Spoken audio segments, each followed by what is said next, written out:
Okay.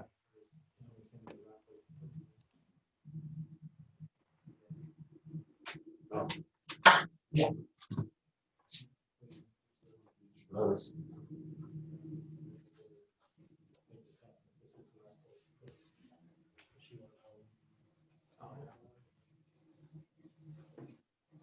All right, so can you guys in Jefferson City see the PowerPoint? Everything looks good on your end? Yes. Okay. At least according to me. Okay. And that's all right. You should be able to see how many we've got down here right now. So. Yep. Okay, we'll leave it to you. If you need me, down the hall. Okay. All right, thanks, Phil. Bye-bye. 1, 2, 3, 4, 5, 6. Okay. Give me just a second. Let me make sure everybody's here. I know there's still a couple students on quarantine that won't be here tonight.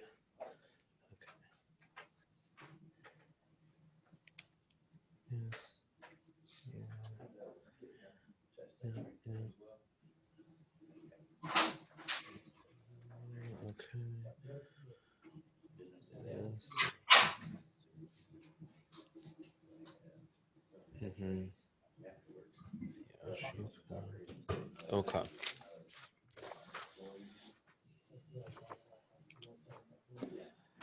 All right, so let's get started. First of all, hopefully you guys all were able to get chapter 7 and 8 assignments in last night. Tonight we're going to go over chapters 9 and 10, so hopefully you've been able to at least take a look at those, or we'll take a look at those tonight if you haven't. Before we get started, fall starts tomorrow, so hopefully you're all excited about that. So that's exciting. Hopefully a change of weather will be good for America, and we'll see how that goes. Are there any questions about anything we've done up to this point before I kind of give you a heads up of what's coming up these next couple weeks? Okay, so like I said, tonight we're going to go over chapters 9 through 10. And normal week, you'll have 2 discussion boards, the 2 case studies for those chapters. Next week, we'll go over chapters 11 and 12. Same thing, 2 discussion boards and 2 case studies. And then for the final week, we will go over chapters 13, 14, and 15 in class.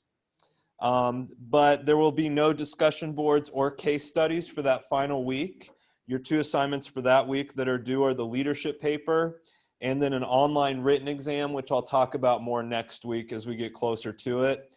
And don't forget that last week, the final day of this class is that Friday, so 2 weeks from this Friday. So I think there's like 19 days left in this class. So it's gone fast, and there's only 3 weeks to go. So we'll keep working toward that. It's hard to believe we're more than halfway done. We're in the home stretch, basically. Are there any questions about the leadership paper before I continue on? If you do ever have questions, please email me. I can get back to you as quickly as possible. And like I said, if you want me to review anything in your paper, feel free to do that. Also, I think I mentioned it last week, but I did post an example of a former student's paper on Canvas. It's right under the syllabus, so if you want to take a look at it, obviously don't just like copy and paste it, but you can use those ideas or the headings or the way the reference page looks. You can use that if you need to. So again, just let me know if you do have any questions on that. And then the final exam will be due that last week as well, and we'll talk more about that next week. Before we get into chapters 9 and 10, I wanted to go over chapters 7 and 8, the case studies that you had that were due last night. So I want to do that to start out before we get into new material. So the first one that you had to do was Jake's Pet Land. And this is one of the more interesting ones. When I went through, each chapter basically has 2 case studies, and I felt like this one for chapter 7 fit pretty well with what we've been talking about. So I'm going to read this one because there's a lot of pieces to it. before we answer the 3 questions that go along with it. So if you want to follow along, it's on page 221 and 222 in the textbook. Okay, so Adam Garrett glanced up from the cash register as his first customers of the day walked into Jake's Petland, a neighborhood pet store that is part of a small regional chain. A young boy, obviously distraught, reluctantly placed a shoebox on the counter. "We have a problem," whispered the boy's dad, "and I would like to get a refund."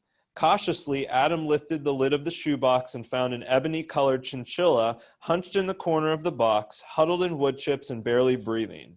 Normally inquisitive and active, the chinchilla was obviously sick. The boy's father, a loyal customer for several years, handed Adam a receipt.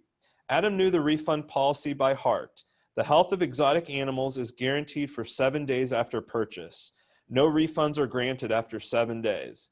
The chinchilla had been purchased 10 days ago, but Adam, as a longtime employee, knew his manager would agree to bend the rules in this case and grant this customer a full refund. Putting the policy manual out of his mind, Adam handed the customer a full refund of $125, saying to the distraught boy, "I'm sorry your little buddy didn't make it. Would you like to look for another pet?" Although he had clearly stretched the return policy rules, Adam felt confident that his store manager, Philip Jordan, would support his decision. Jordan did support Adam's decision to bend company rules if it meant retaining a loyal customer. Although the store's thick policy manual called for strict adherence to established procedures, Jordan encouraged employees to think independently when meeting the needs of customers. Jordan also felt strongly about building camaraderie among his small staff, even if it meant straying outside the edicts in the policy manual. For example, Jordan bought the entire staff pizza and soft drinks as a reward for their cheerful attitude when asked to stay late to clean out the stockroom after the store closed. While they restocked shelves and mopped the stockroom floor, his employees told stories, traded jokes, and enjoyed helping each other complete the job quickly.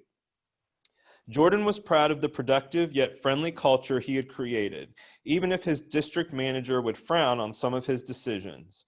Without surprise, Jordan's store steadily increased revenue, up 5.4% from the previous year. Employees were motivated and enthusiastic. One factor contributing to the store's success was low employee turnover.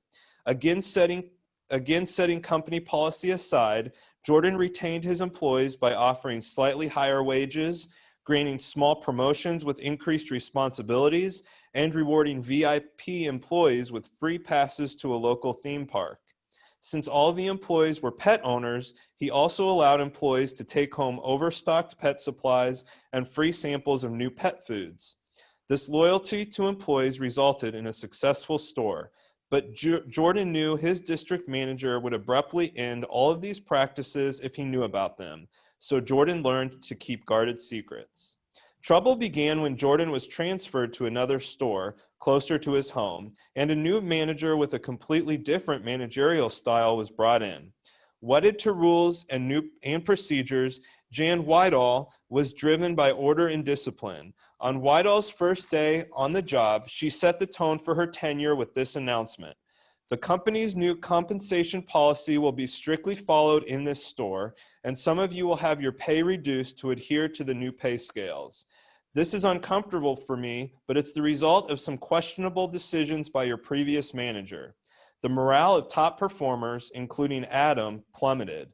By the end of Whitehall's first month, she had fired an employee for violating the store's return policy.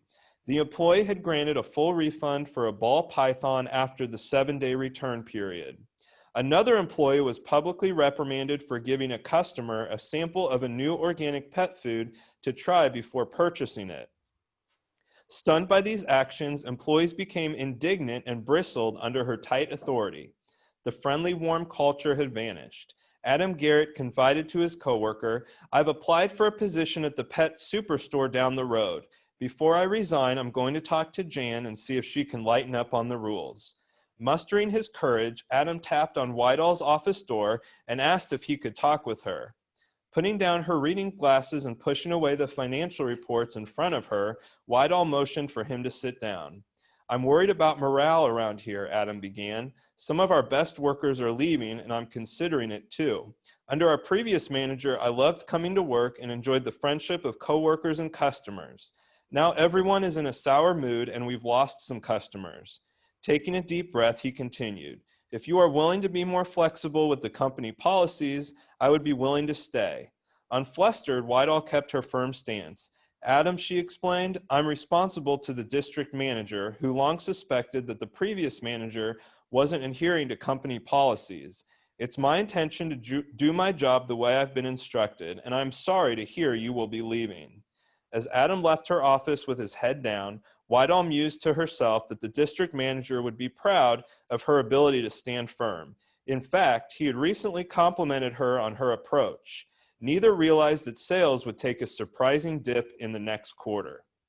Okay, so sorry I had to read all that, but this one is just full of information, lots of kind of twists and turns and stuff in this one. So the first question is kind of a personal question for each of you, and we'll do it by raise of hands, and then I'll ask for explanations of why you chose the way you did. But the first question is, which store manager, Philip or Jan, would you prefer working for? So how many of you put Philip as the person you'd prefer working for? Okay. How many of you put Jan as the person you would prefer? Okay, I've got no hands for Jan. So everybody put Philip. So why did you choose Philip as the person you'd rather work for?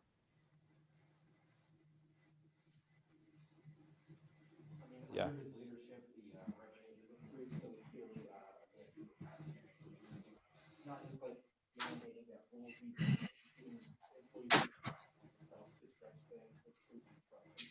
Yeah. Yeah, he trusts employees. The whole idea of them not feeling under pressure, like the one employee who gave a full refund after 10 days, even though it was supposed to shut off after 7 days. Jordan put the trust in the people to make those decisions. And so there was a lot of open communication and trust there. Okay, what are some of the other reasons why you chose, sorry, I forget his name. Philip Jordan, yeah. Yeah, yeah, it's a very strong culture, and the low employee turnover speaks to that. That's very true. People liked working for him. Okay. Any other reasons why you chose Philip Jordan? Yep, he paid more. Money talks. It's for sure. It doesn't say how much more or exactly what the increase was, the slightly higher wages, but he paid more. He gave small promotions with increased responsibilities. He also gave free passes to a local theme park, which is pretty cool. That's something that you don't really hear about. He gave out free food, pet food, free samples. He bought the crew pizza and soft drinks when they had to stay after to clean and renovate things. So yeah, he was meeting like all their extrinsic needs, like we talked about last week, with all these visible, apparent things that people could work toward, and all the employees could see, wow, they got that, or I got this. It was very apparent that he was treating them well. Okay. Any other reasons why you'd rather work for Philip than Jan? Okay. The second part of that question is, how did each leader's style affect the culture of the pet store? So let's start with Philip. What kind of leadership style did he have? And obviously, like Ollie said, it was a very positive, good culture there. So what about his leadership style led to that, just the positive culture? Clear that he trusted them, he trusted Mm-hmm. his staff, and he empowered them to make decisions and he backed them up, he'd support their decisions. Yeah. Empowerment is the correct word there, and support. That there was no question when that, like going back to when that kid came in after 10 days, The cutoff was after 7. There was no question what they were going to do for the loyal customer. They didn't even have to ask Jordan, and Jordan agreed with the decision to bend the company rules a little bit to retain that loyal customer. So empowerment is a big thing. One of the leadership styles, or the things that plays into Jordan's leadership style. Okay. Anything else about his leadership style that led to the positive culture?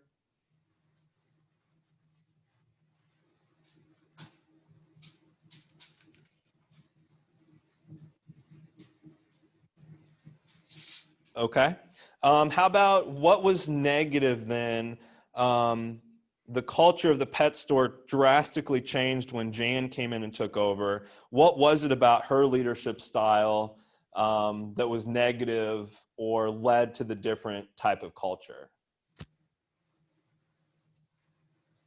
So she came in on the first day and like set the tone with her announcement that she was going to be really strict. Mm-hmm. So, I mean, that's no way to make friends on your first day. Right. The first day she came in, she said the compensation policy will be strictly followed, so all your pay is going to be reduced. All the decisions by your previous manager are going to be switched back to how they should be. So instead of communicating with the employees ahead of time or realizing what the culture was before she took over, she just jumped right in and said, this is how it's going to be now, without any inquisition or anything about how things have been done previously. Yeah. Okay. What other leadership style or things did Jan do that drastically changed the culture? She publicly reprimanded an employee. Mm-hmm. Yeah. Yeah, she made the reprimands public. People could see exactly what the results would be if they screwed up, and that drastically changed morale. And going along with that, other extrinsic things that she took away was the organic pet food that she said no longer are we going to do that. She was strict on the 7-day return period. Which would be drastic for a company. I don't know if any of you have local companies that you've been a customer of for years and years, but if you've done that and then all of a sudden overnight company policy changed and you weren't able to do something or have opportunities to do something that you've had in the past, that would be kind of stunning for customers to walk in and be like, oh, the policies on pet food or pet returns, or we used to get free samples, now we don't anymore. They're little things, but they're things that make customers drastically or choose drastically different stores based on what those are. So that affected employees and customers. Anything else that her leadership style led toward a negative morale or culture?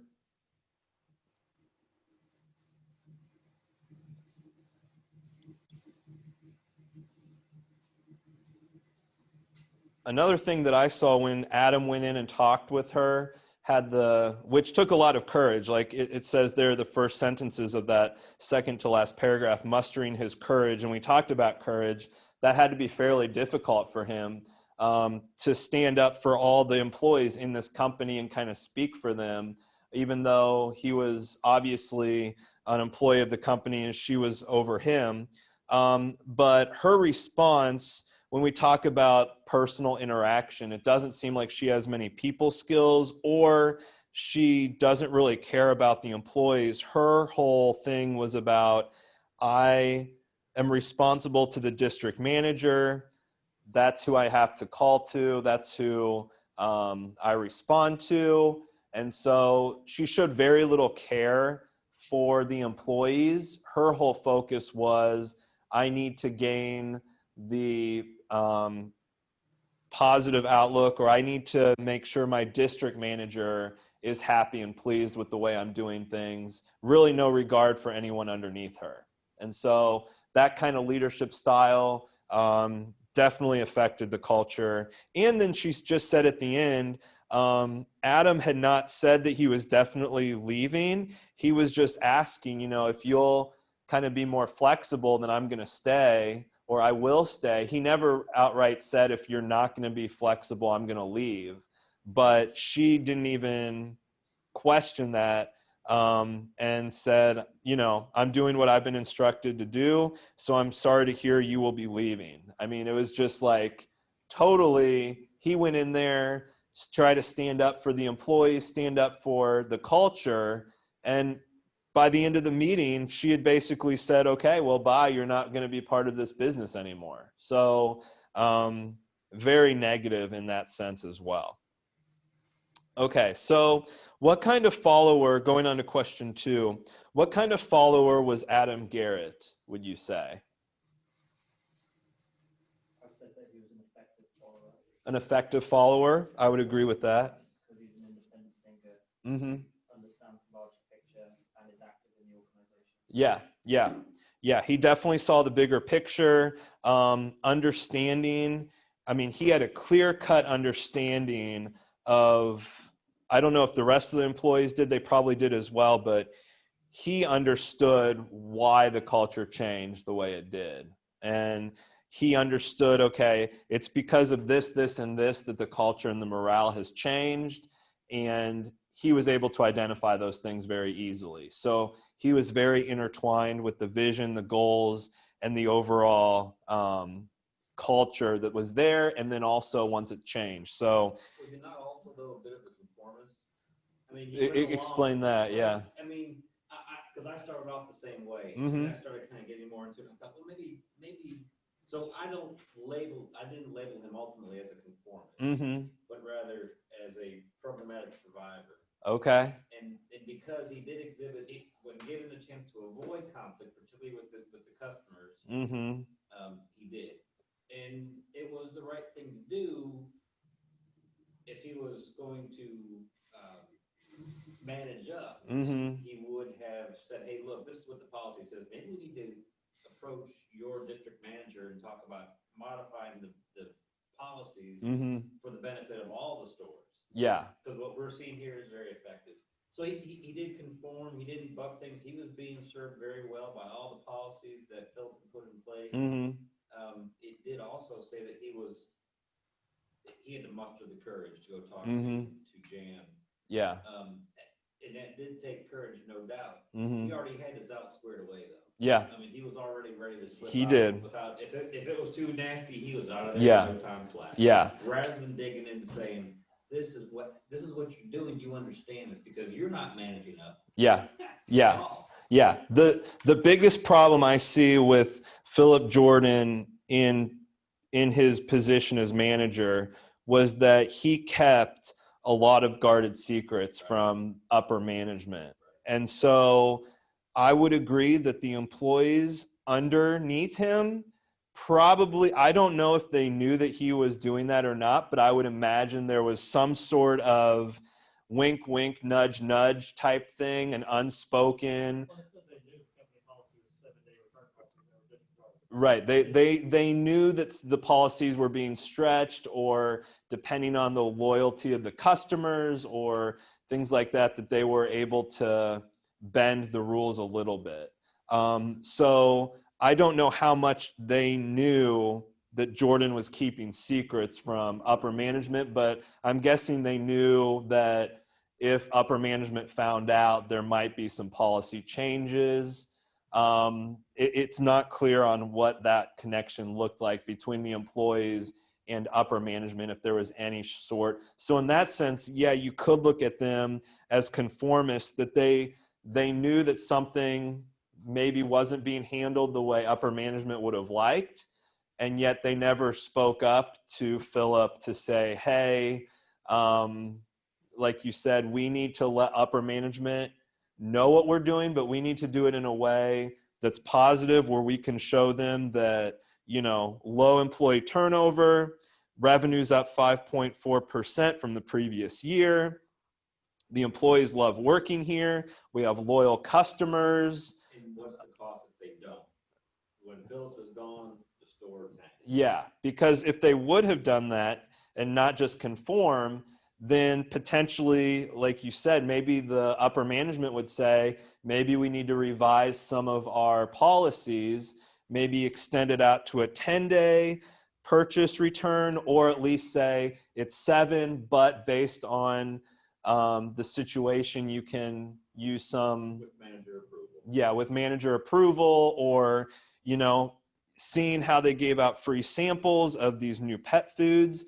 Maybe that's something that becomes a new idea, you know, across this regional chain that, you know, it works at this location. Let's expand that idea to all of our locations. On the other side, they may have said, you know, you can keep this, this, and this, but we definitely can't do this or this. So as good of a leader as Philip Jordan was, managing down, when it came to managing up or leading up, that was non-existent. And that was a problem. So, but I agree, there was some conformity. So long answer short, there was some conformity there that the employees were in on this, but they never spoke up or said, you know, if Philip Jordan leaves, we're in trouble, and that can be an issue. And he did have some critical thinking. He decided what was right or wrong with Mhm. respect to the policy, to Yeah. return policy. So I tagged him as a programmatic survivor. Yeah. I think so too. I think I like Adam in this situation, other than the fact that he probably should have gone to Jordan and figure out how can we make what we've done here a positive for the upper management. So I agree with that as well. Effective followers, but the more, I think I would tend to lean more toward the pragmatic survivor as well. 'Cause Yeah. you have to, yes, you must have the courage to go in there. You must have the courage to go in there and say, well, you bend the rules for me. Yeah. I mean, not can we make changes, like we're talking about changing the policy. Mm-hmm. Be flexible with the rules. Yeah. And a pragmatic survivor, I would agree with that. I would be willing Yeah. to stay if Yeah. you do that. Yep. So, I mean, basically giving an ultimatum, I'm leaving unless you're willing to break the rules. Yeah. Okay. Let's see here. Okay. So, looking at question number 3, if you were the district manager, so you were the one who put Jan in charge of this shop, which store manager would you prefer to have working for you, and why? If you can't change anything about either one, you've either got Philip, who treats employees well but doesn't communicate or effectively connect with upper management, or you've got Jan, who is very good at connecting with upper management and meeting policies, but has no people skills when it comes to working with employees. So which one would you rather have, and why? I'd rather have Jan. You'd have Jan? Yeah. Okay. Okay. Here's the policies, here's the rules. And the reason she went in, they were supposed to say this, but when they say they long suspected that Philip was not following company policies Yeah. and keeping secrets and things like that. Yeah. Can't trust him. I think Jan's better.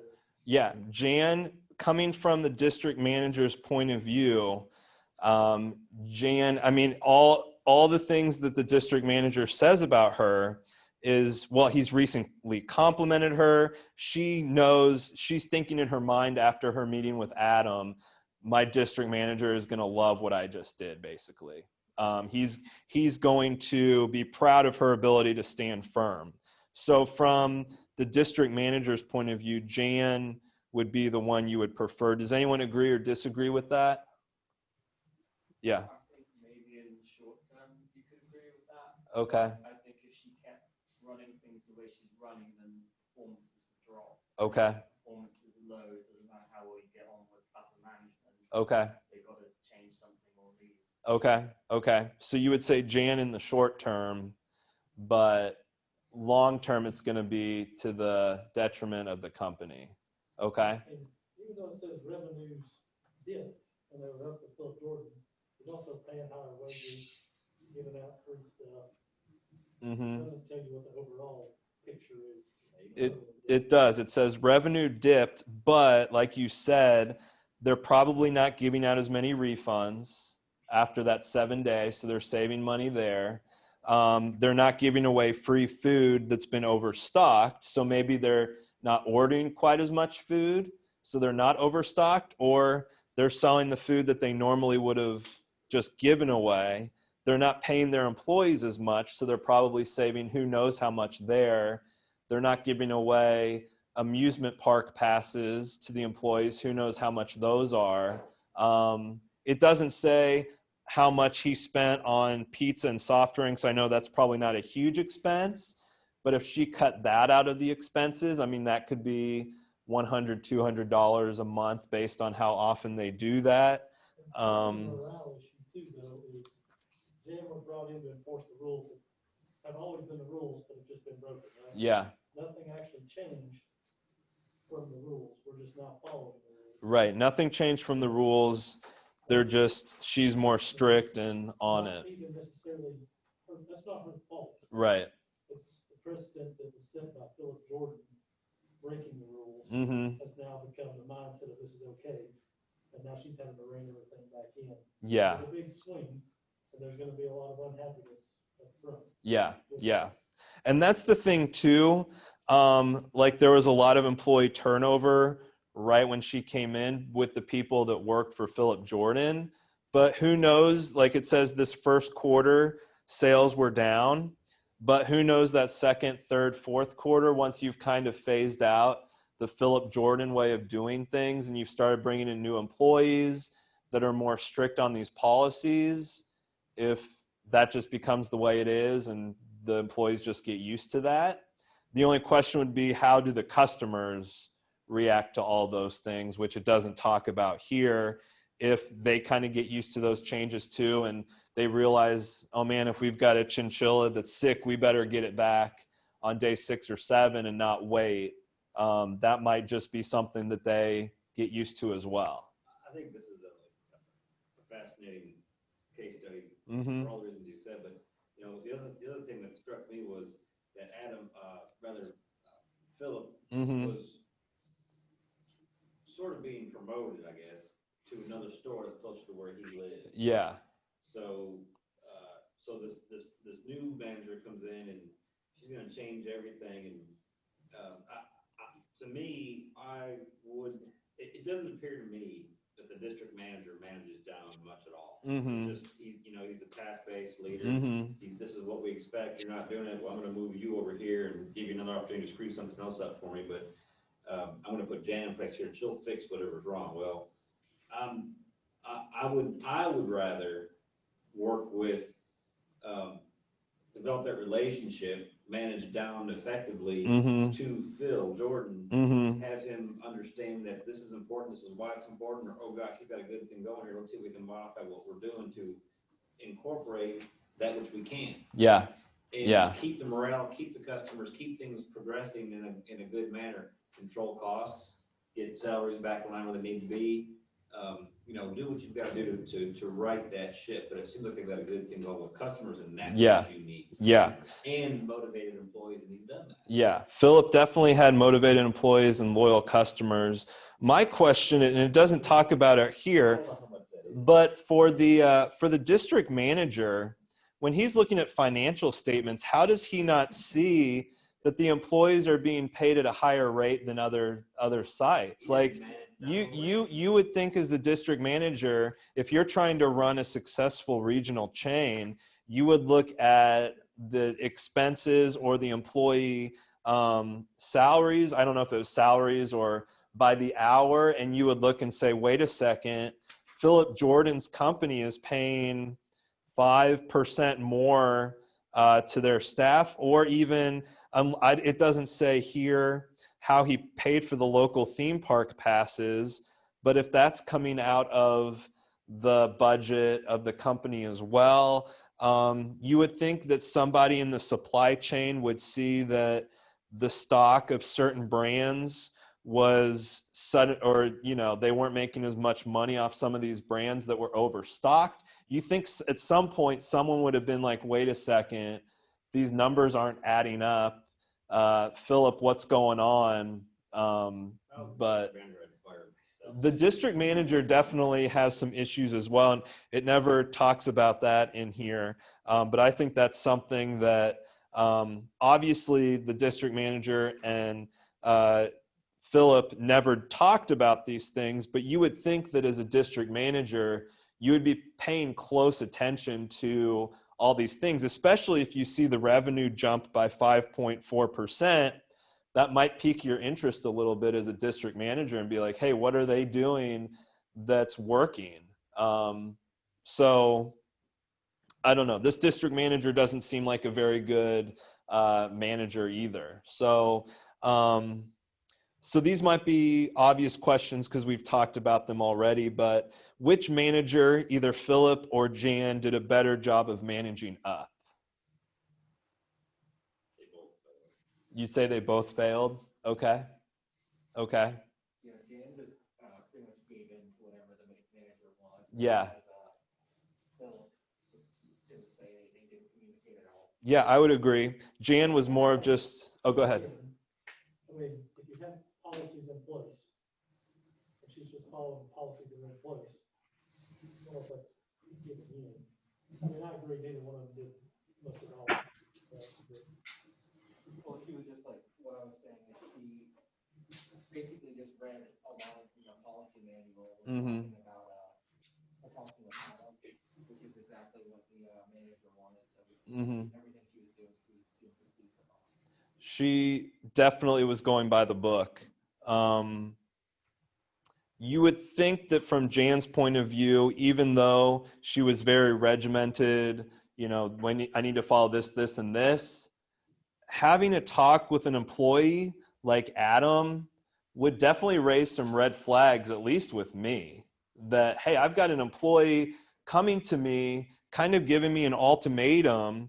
Now, whether Adam was right or wrong in the way he stated what he did, that would still raise some concerns with me as a manager to understand, okay, there's something going on here, and I need to go to the district manager and say, hey, we're meeting we're doing all these things, but the employees aren't happy. And I just had Adam in my office, and he was telling me we need to do things differently or else he's going to leave. And so I don't know, maybe I'm thinking too much into that, but I would agree that if you do too much by the book and you pay no attention to the employees, then that's an issue there as well. Adam didn't come in and say, we're reprimanding people, Mm-hmm. running everybody, and that's bad for morale. Adam literally came in and said something about the company policy. Yeah. He's willing to be more flexible with company policy. Yeah. Yeah. I mean, he wasn't asking for, better treatment, better this, whatever. Yeah. If you'll let us break the rules, I'll stay. He should have, if I would have been, yeah, if I would have been Adam, or Philip for that matter, they kind of missed their chance. If Philip, like I said, would have gone to upper management, either before he left that position, or if Adam would have, right after Jan put down her tone for the statement, if he would have gone to her right away and explained, not to say you have to do things this way, but explain to her, look, we've got these things that have been policies here before, and if you look at our customer loyalty and our revenue increase, and maybe not agree or disagree on these things, but at least let her know. I don't know but either way, when it came to managing up, they both had issues. Jan was more of a people pleaser or wanted to go by the book. And then you're right that Philip had no managing up skills, or at least he wasn't even attempting to manage up. And then again, we've talked about this, but which manager did a better job of managing down? Philip. Mm-hmm. Again, it doesn't seem like Jan was really even worried about managing down. That wasn't part of her at least at this point. Now, maybe once things started rolling with her, maybe once the employees started to get more comfortable with her policies or with the company's policies, she started to kind of build that camaraderie or start, building those relationships. But at least with this first group that was still used to Philip's point of view, she wasn't able, at least at this point, to connect with them. Now, maybe after this dip in the first quarter of sales, maybe she starts thinking about, okay, I need to change my approach, but it doesn't get into that to know if her managing down strategy changed or not. Are there any more thoughts on this? It would seem that the district manager didn't know how to manage down either. Yeah. He had to hire this Jan to come in and be the hatchet. Yeah. Him trying to engage and correct and identify and correct the situation. Yeah, the district manager had no idea how to manage down. And, that was, again, I question more, it seemed like Philip and Jan were kind of doing things that they thought were the right way to do things. And the district manager, who knows what he or she was doing during this time, they obviously were missing, they either weren't looking at stuff or, I don't know what the district manager was doing here, but I do agree with that as well, that the district manager needs to improve on managing down. Okay, any other insight on this one? Like I said, this is probably my favorite one of all the case studies in here, just because there's so many angles to look at. I will say that one thing we're not kind of told is if Bill Jordan instituted kind of the lax rules, like because he couldn't get morale on his own. Yeah. Like, hey, I'll give you a bunch of free stuff. You better morale. Yeah. So I think if he did that, he kind of set himself up for failure. Yeah. He might have just been getting into this with employees by doing it as well, which is not managing down very well. Right. Yeah. It doesn't say here, but he obviously was focused on extrinsic rewards, which are great. But yeah, you kind of set yourself up for failure in the sense that, let's say he would have stayed in his position at this site and maybe they have a quarter or two where sales dip. All of a sudden you have to go to your employees and be like, hey, I'm going to have to lower your salaries, or I can't offer you all these freebies anymore. And not necessarily that would have a negative impact, but it potentially could. Obviously this year with, let's say, coronavirus happened during this, and all of a sudden all these employees are making a lot of money and getting free food and all this type of stuff. And then all of a sudden he's going to have to make cuts or lower salaries, and that can affect how things are run and give him kind of a bad image overall. Okay, any other thoughts on this one? Okay, let's move on to chapter 8 very quickly, to the other one that you had to do, which is sunspots. And I won't read this one, but I'll just kind of give you an overview. I know you guys just did this, but sunspots was involved in the whole solar power industry, and they were a fairly small company. And so solar power had been very popular and looked like the whole business of solar power was taking off with a lot of federal paybacks and loan guarantees and all these type of things. But overall, Sundax, which is the company, started struggling. And so the mergers and acquisitions started to occur, and Sundax was kind of left out on their own. There had been an increase in usage of more than 60%, but still them as their own company was struggling. So let's see here. So their company started to be undercut by Chinese competitors, and mini grants and tax credits started to be cut for them. Stimulus packages weren't there as much anymore to expand their business. The Dax tells Mark, I'm afraid that employees will believe we are bending to public pressure and withholding their bonuses, or they will think we are holding on to financial assets in order to look stronger for a potential merger or acquisition. Those are the trends right now, and some big names have given in. If we are acquired, they can share in the gains. So Dax says, we are not there yet. Our challenge is to shore up faith in our future among employees while dealing with the realities of the market. But if you say, look at all of these challenges, and oh, by the way, don't expect a year-end bonus, what can we offer to shore up that faith and restore enthusiasm? So this damage is obviously taking a toll on the company. So question number one, what options can you think of for Dax and Mark to mitigate the damage from unfulfilled expectations for the annual bonus?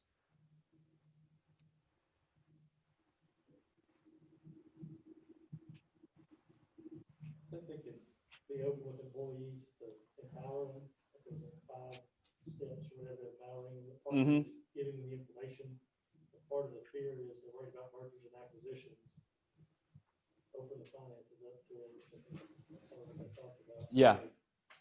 Here's where we are. It says their employees are very engaged with industry, Mhm. knowledgeable, so they know what's going on with the industry and what's happening. Yeah. So, and they already said they're not expecting the bonuses. Yeah. It's not likely. Yeah. If I'm Dax and Mark, I want to be as open as possible with the employees that, hey, this could happen. It could not happen. We don't know. There's a lot of unknowns, but here's where we are. You don't have to give them all the information, but at least make a list of what they need to know and how that's going to affect them as employees, or this bonus pay, or the annual bonus that they're expecting or maybe not expecting to get based on the current challenges of the business. So being as open and honest as possible. We're going to talk about candor tonight, which talks about honesty and some of those things. So any other options you can think of for Dax and Mark? I think you just have to kind of reassure employees that this is due to like external factors and not Yeah. internal mismanagement or internal errors. Yeah, that's very true, that most of the issues are coming from the external, just the way that business or the whole solar power business is going right now. So it's nothing that they're doing wrong. It's nothing that Dax and Mark are doing wrong necessarily, but all these external factors are changing the way we're handling business right now. Okay. Question number 2. So if you were a senior manager in this situation, what are some of the steps you would take to try to help out this company?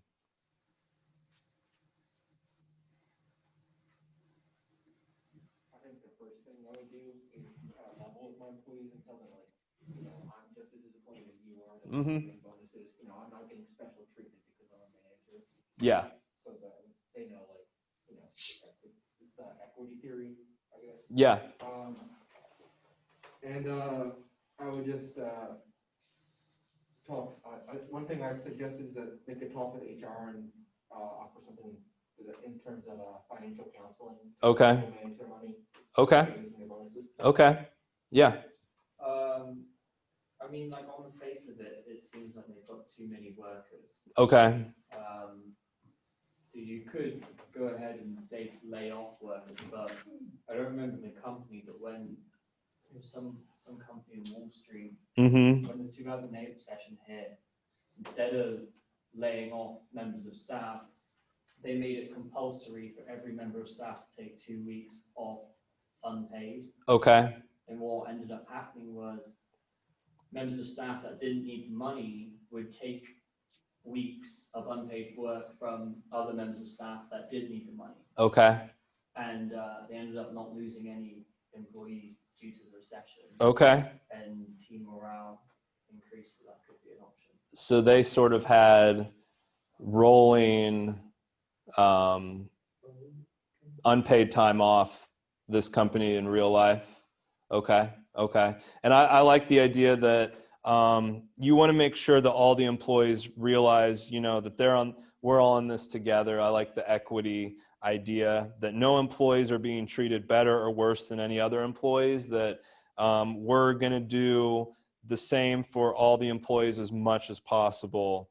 And again, that comes back to just being honest and open and truthful with them. So I think it's very difficult when you're in an emerging market like the solar industry Mhm. and to have such opulence. I mean, the author of the story tends to want to show that they're sitting in these bright executive suite with leather chairs. Mhm. None of that goes on. I mean, if you're fighting hard and you're being subsidized, you're invested in the company, yes, in the salaries, but also in the development of the technology and Mhm. your position in that market. Opulence comes once you're free and clear, Yeah. profitable without subsidies. Yeah. Yeah. Yeah. There, I'm not real familiar with the solar industry. Really, everything from this is probably as much as I know about the solar industry, but it is eye-opening to see kind of the growth. The things that were offered, I don't know how much of this is accurate or not, but the energy trends, tax breaks, grants, loans, all these type of things, it seems like the government or the world as a whole, because it talks about all these companies from China, all these acquisitions, mergers are happening all the time, tons of competition. So it must just be a crazy industry. I don't know. Does anyone follow either energy industries or solar industries? Because I don't know much about these industries very much. The whole renewable market, all of the renewable industries are subsidized and they're Okay. political and many of them are viable. Okay. But until you're there, to an extent, until you're there, I mean, I would give me a couple of companies to interview with. Mm-hmm. I'd rather go with the one that's going to provide that long-term strategic plan that shows you how you're going to survive the hard Mm-hmm. times and how this is going to develop. Yeah. Rather than taking the flash and the pan and go work for the company that's going to have you on the street. Yeah, and it does seem like Sundax is kind of stuck in that.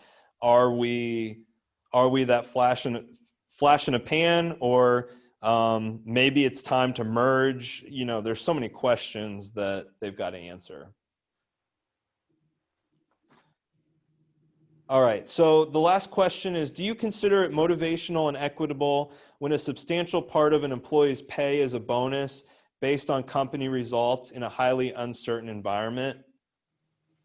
So how do you all feel about bonus pay in an uncertain industry, and that it's a substantial part? Because I think it said here, some of these bonuses were up to a third of the employee's salary. So that's an enormous bonus. I don't know. It doesn't say what their salaries are for each individual employee, but a third of an employee's salary in bonuses is a huge amount. So how do you feel about that? Not just in this story, but in general.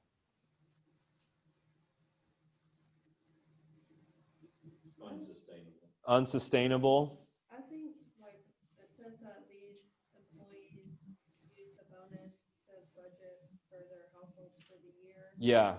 But the way, like, I've always been taught is a bonus is truly a bonus. Mm-hmm. You shouldn't count that as, like, what you depend on. But Right. like maybe they're forced to depend on it. Yeah. It's a third of their salary. Yeah.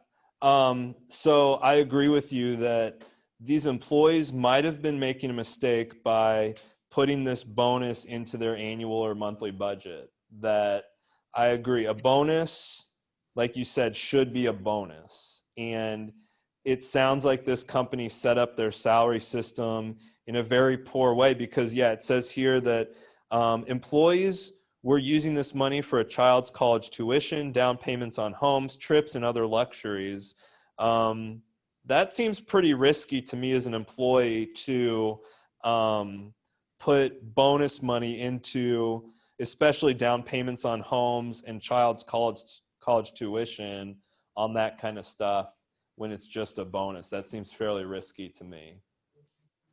Any other thoughts on that, on bonus pay and it being such a large percentage? It also says based on the company results Mm-hmm. instead of based on their personal results. Yeah, yeah. So I definitely think it's not fair to base it on company results. Mm-hmm. a person who does the bare minimum, if the company does well overall, they're still going to be rewarded. Yeah, yeah. Each employee should be given bonuses based on their own personal results. I don't like bonuses necessarily, unless it's for individual success or something. We'll look tonight when we look at teams. And one of the things we'll talk about is how in a team setting, you're going to have people that are doing, I think the saying is 90% of the work is done by 10% of the group, or, something like that. And so we're gonna look at that tonight in chapters 9 and 10, how that plays out when it comes to teamwork and how workload is divvied up within a team. All right, let's stop there for right now. Let's take about a 10-minute break, and then we'll get into chapter 9. So feel free to take a break. Actually, let's come back at 7:15, so that gives you a couple extra minutes. We'll start chapter 9 at 7:15.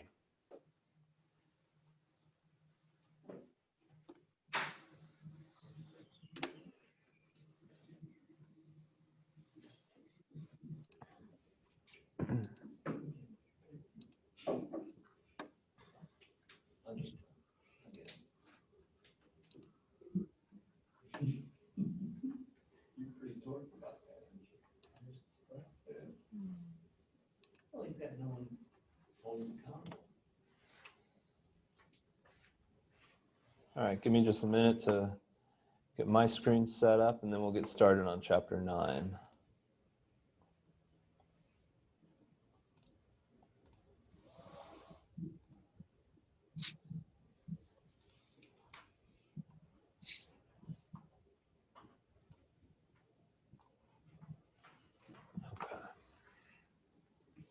And you can see the PowerPoint now on the screen there in Jefferson City?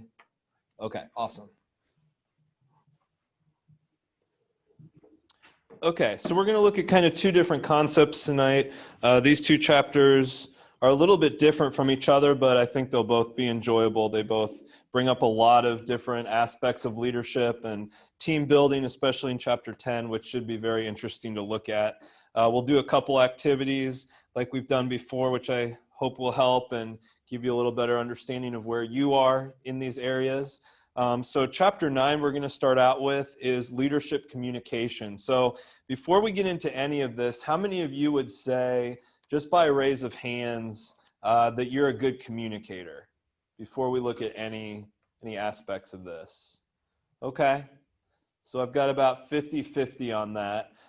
So as we go through here, for those of you that say you are good communicators, hopefully you can identify some of the ways that you're being able to be positive in these things. And if you didn't raise your hands or you've got some areas to improve, hopefully some of these things will be of value to you. So the learning objectives for this chapter, first of all, act as a communication champion and a sense giver rather than just an information processor.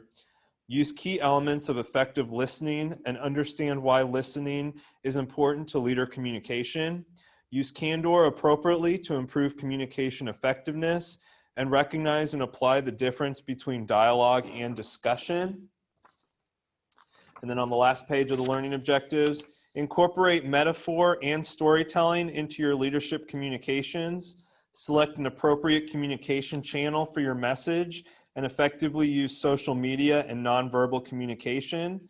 Communicate in a way that persuades and influences others, and then finally effectively communicate during times of stress or crisis. So before we jump into it as well, I think this chapter is very useful, especially right now. I don't know what all jobs you all have, or I know we've got in Jefferson City a lot of athletes on your sports teams. Communication has changed drastically over these last couple months.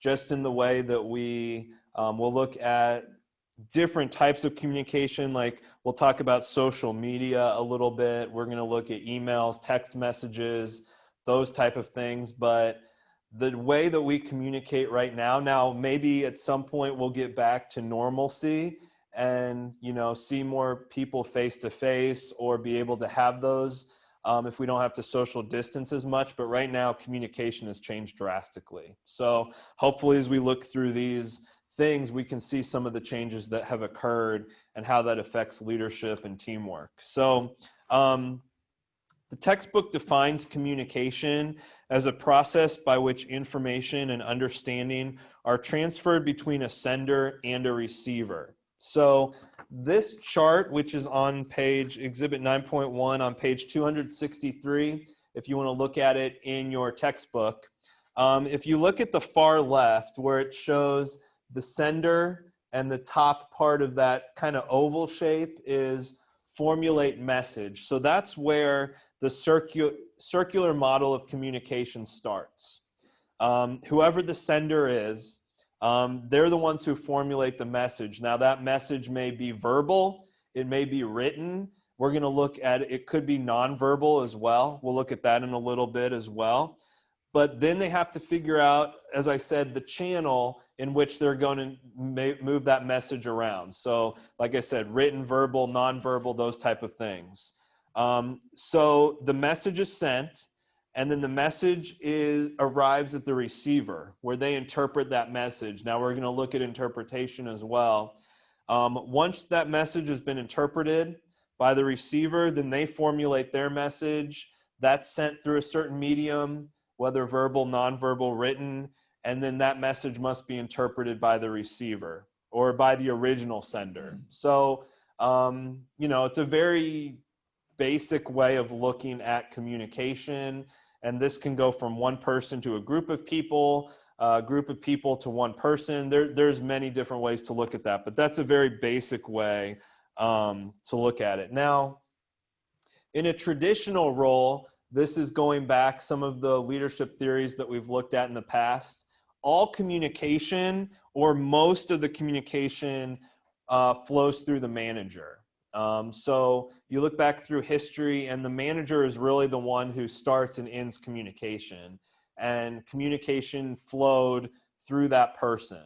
Now, looking at communication responsibility, even today, though, even though things have changed and communication happens differently, the manager still controls and organizes that communication, whether usually when it's vital to the company as a whole. So all information at some point needs to be flowing to the manager or the leader in order to have a successful organization. If maybe some of you have been in organizations where the leader is out of touch with certain aspects of the organization, and that leads to disaster if those communication lines are cut and they're not in charge, or not necessarily in charge, but they're not part of that line of communication. Okay, so a communication champion, and this is, in my definition, it's someone who uses communication in a way not just to get their point across or to motivate others to follow them, but they're able to express who they are, what they stand for, and how they want others to follow them through their communication. So the textbook kind of defines it similar, but it's where someone uses their communication to build trust, to gain commitment to a vision, someone who is just a very strong communicator. How many of you would be able to identify in the public view someone who's a really good communicator that people might recognize the name of, whether it's a politician or some sort of leader in the business world? Who would you say is a really good, maybe a communication champion? Any names that stand out? I went to UT, and so they always like to think about Peyton Manning.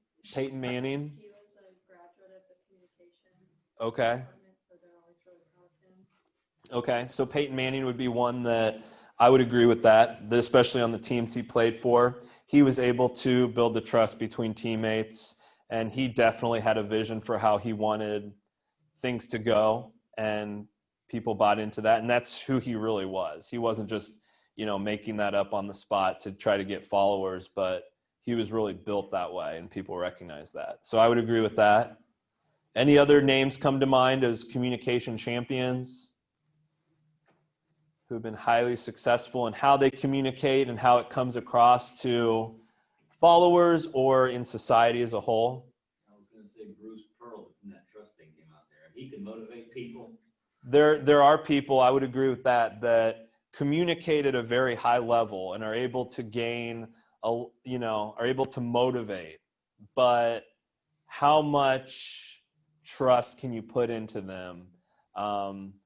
That's a good point. I think a lot of coaches fall into that right now. Okay. Jim Senegal. He's founded Costco. Costco's founder. Okay. They have a very streamlined internal hiring process and it's considered to be one of the better companies to work for. Okay. So is he still part of the business? He's not anymore? Okay. 2011. Okay. Very good. Anybody else that you would say is a communication champion in our society today?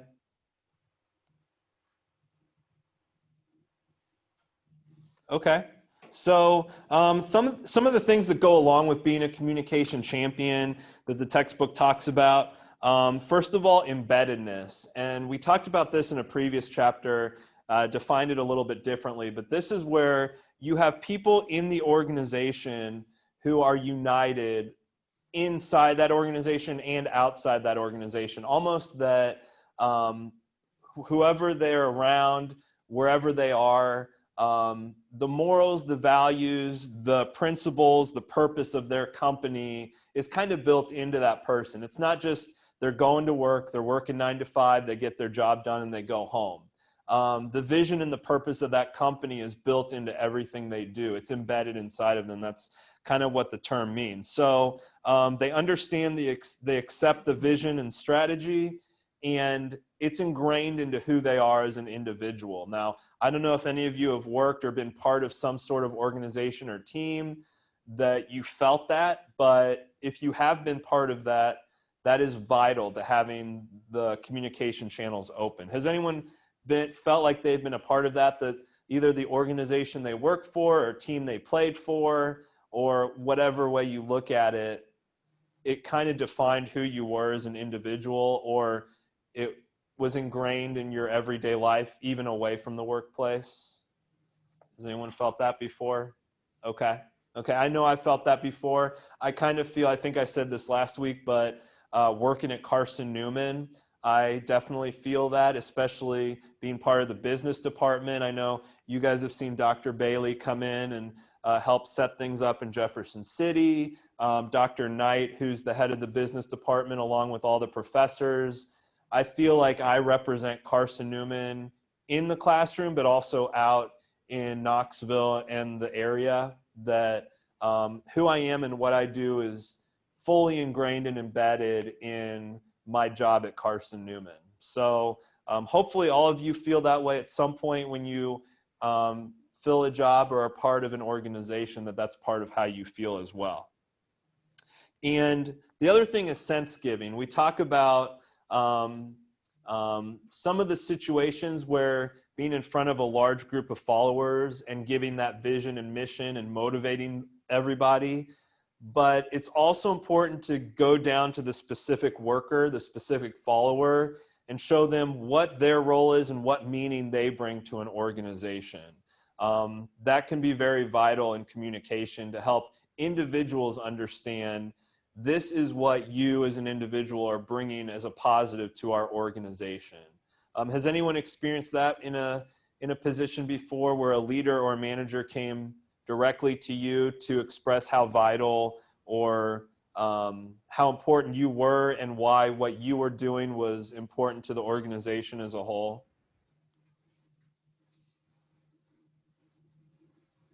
When I played football, I was considered, so I'm active involved. Mm-hmm. Kind of emphasize how important it was that you like the talent, like this and that. Yeah. Like, Yeah, yeah, yeah. I think sports as a whole, as an athlete, you need to know why what you do is important to the team as a whole.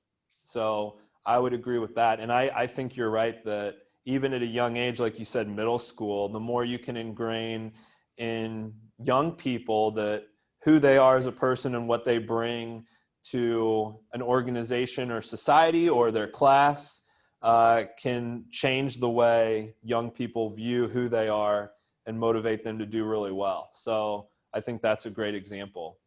Any other examples? Yeah. I used to be a manager at the bar, Okay.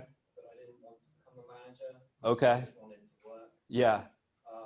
But a friend of mine became a part owner of the company, and so I decided. He asked me to do it, and I did it. And after a few months, he took me aside a few times and just told me that he appreciated the work that I was doing, Yeah. the feedback I was giving him to help the company progress. Yeah. Yeah. That's a good example. I think hopefully all of you get to experience that at some point, where you feel appreciated for what you do. And not just through like when we looked at the pet shop, the extrinsic rewards that we're given, but hopefully you feel a deep meaning in what you do for an organization, those intrinsic rewards that, I've been told a couple times at Carson Newman, like, we really appreciate what you're doing, or you're doing a great job here, or without you, we wouldn't be able to do what we do without you. Like things like that can be very, very motivating. And if they come from a communicator, from a communication champion, who's someone that people trust and know, and their words are very meaningful, that can have a huge impact on people. How many of you had, maybe when you were younger, you can still remember people either complimenting you or praising you for certain things, and those type of things have stuck with you?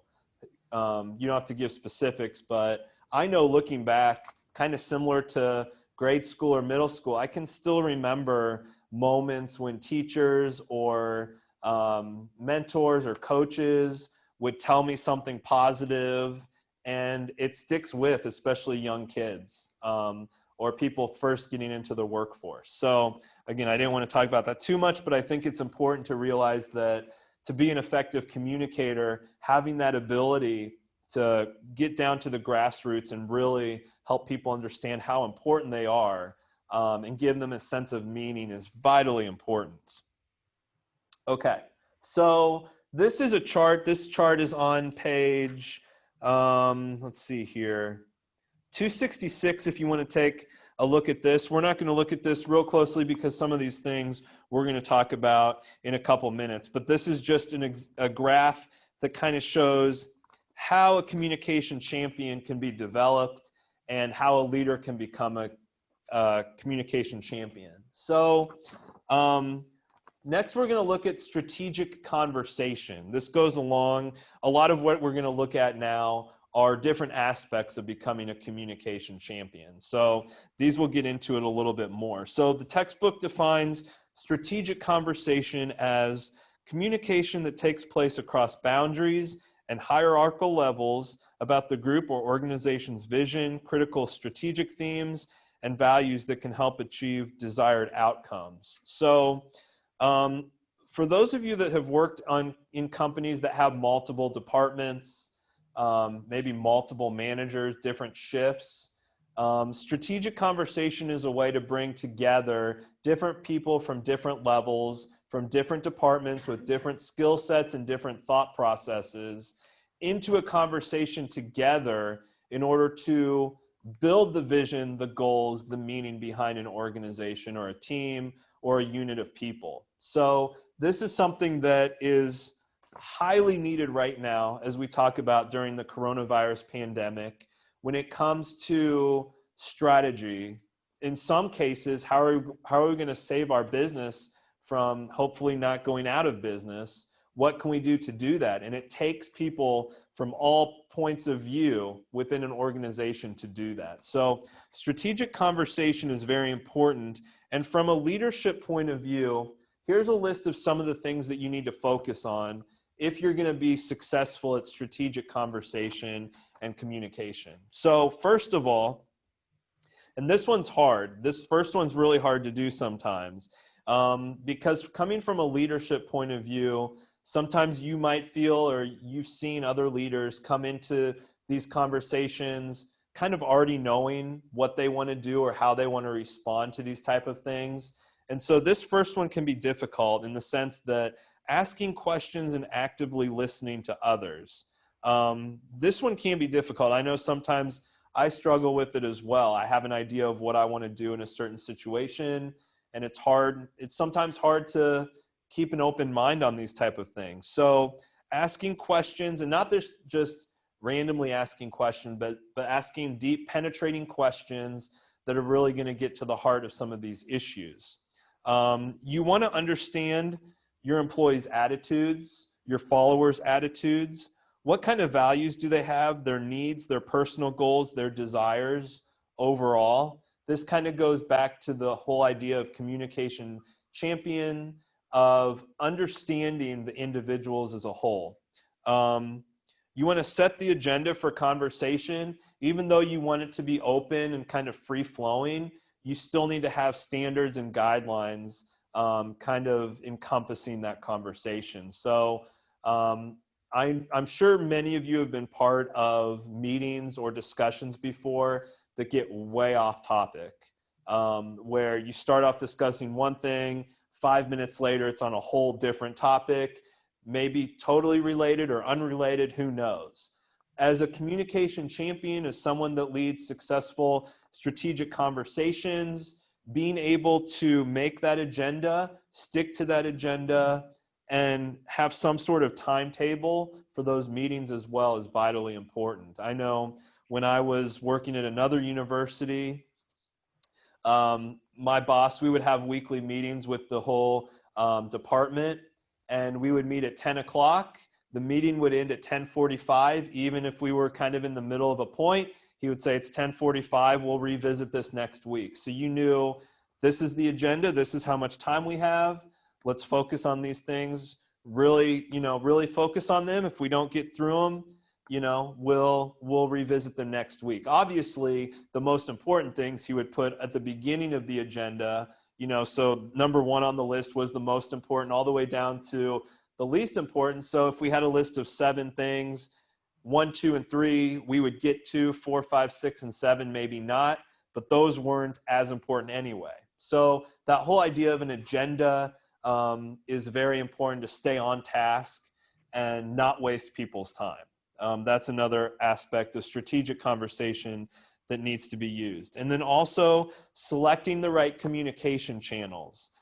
This is one that we're going to talk about a lot in this chapter, is the different types of communication channels.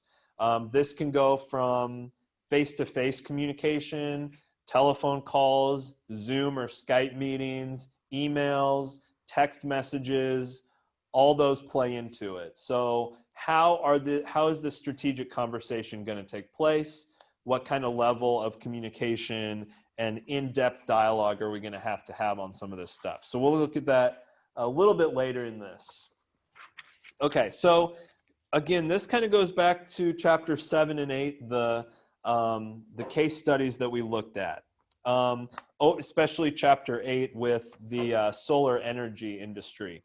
Open communication is the sharing of information throughout the company and across all levels. Now, this is something that, if you take it too far, can actually be harmful to an organization, at least in my opinion. There are certain aspects that, coming from a leader's point of view, do not need to be discussed openly with the organization as a whole. Whether it's, you're going to have to fire or punish someone for doing something poor. You have to be more generic about certain terms or ways that you approach things with employees. So the textbook talks about open communication as a good thing, but I think personally, to a point, it's great, but then there are things that maybe you want to keep from employees or not get as in depth on those things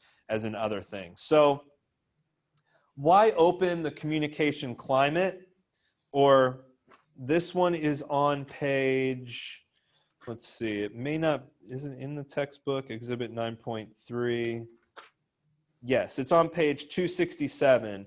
If you want to look at that a little bit, I don't want to spend too much time on this, but if you want to look at when open communication is important or vital, you can take a look at that. Some of the things that the textbook talks about as benefits of open communication, and after I read these off, I'd love to hear your ideas on some of the things that you believe are benefits or negatives of open communication as well. So some of the things the textbook talks about, first of all, it alleviates tension and conflict between departments. It can build trust. It reaffirms employee commitment to a shared vision, and it makes a company more competitive. Are there any other benefits you would say you would include on that list for open communication? Or if you've experienced this type of communication before in a situation, what were some of the positives that you saw come out of open communication?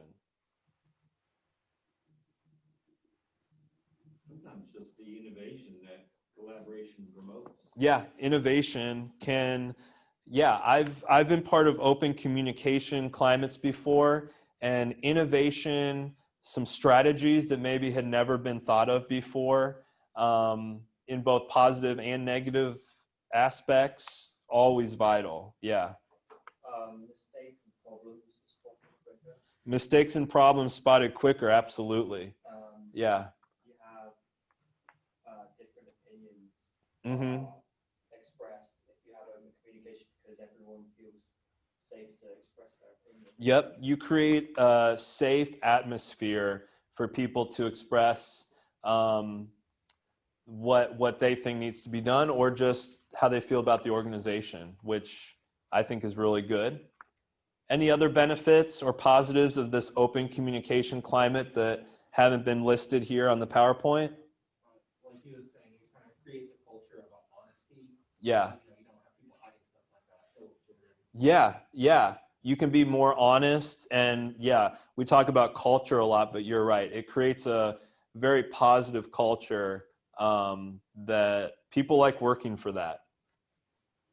Okay, how about negatives? Like I mentioned, I'm under the opinion that an open communication climate can only go so far before it turns negative. So would any of you agree with that, or think of certain times when maybe open communication should be reviewed or adjusted so it's not as open, I guess? Yeah. When it's not productive. Okay. In terms of, like, say, conflict. Okay. Between employees. Okay.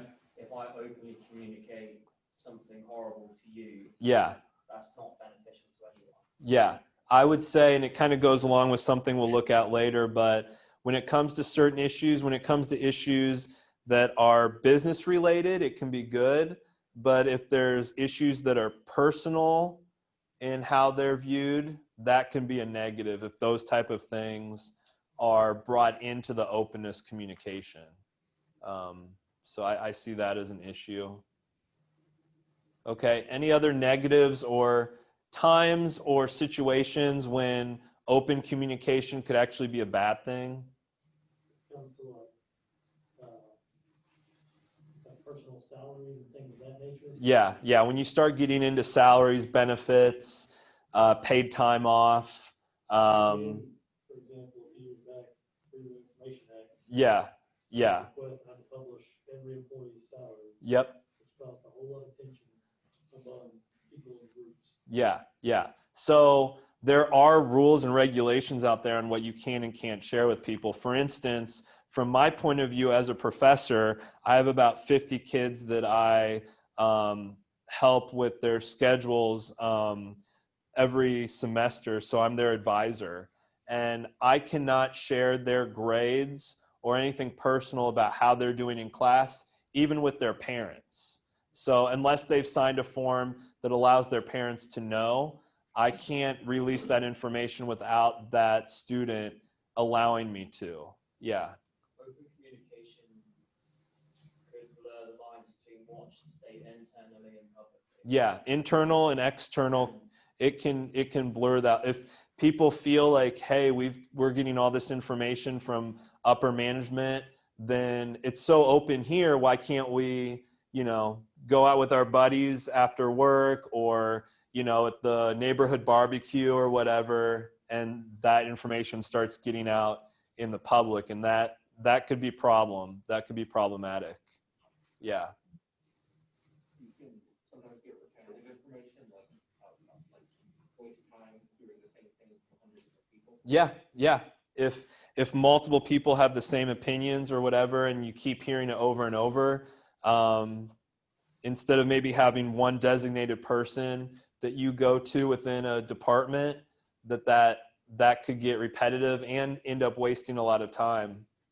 So I would agree with that. Okay, anything else that you would say is a negative of open communication, or if it's too open in that communication?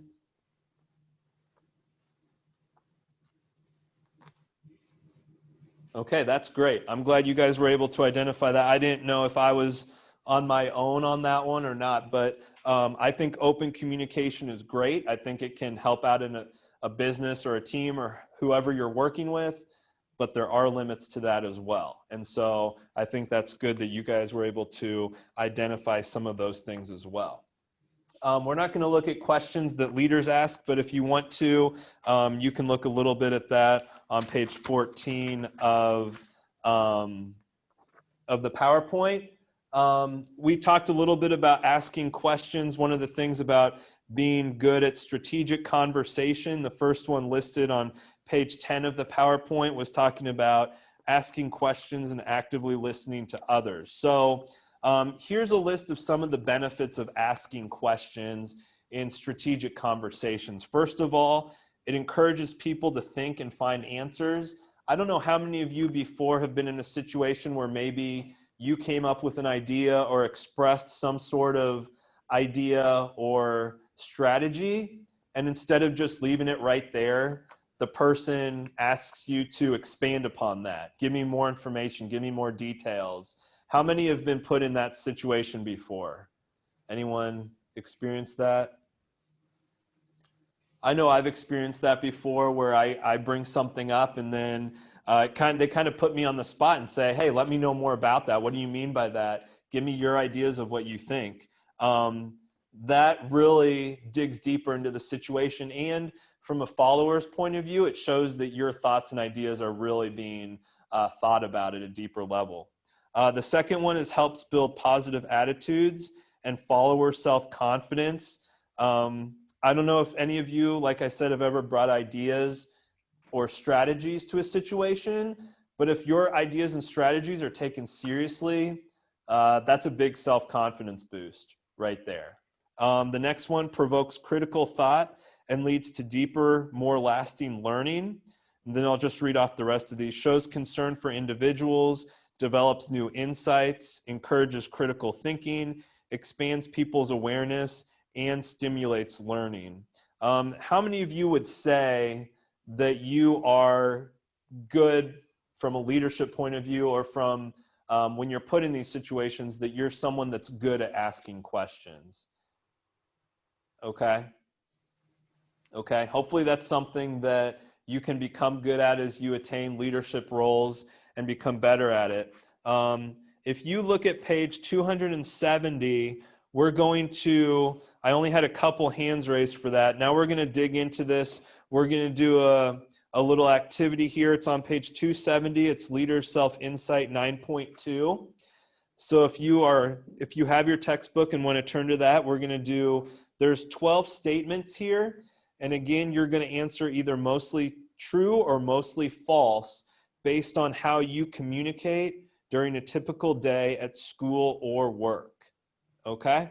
So if you have something to write with and put your responses down, there's going to be 12 statements here that you're going to mark mostly true or mostly false. Okay, so statement number one, I am extremely attentive to what others say. You say mostly true or mostly false. Number 2, I deliberately show people that I am listening to them.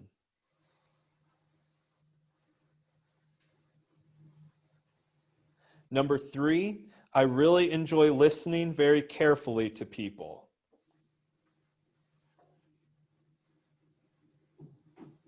Number 4, my mind does not wander when someone is talking.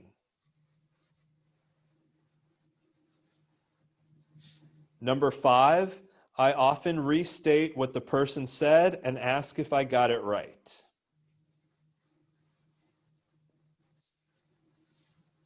Number 6, I usually think about a response while a person is still talking.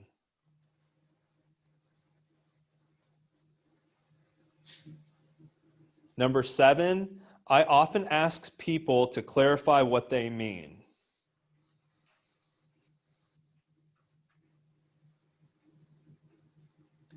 Number 8, I ask questions in every conversation.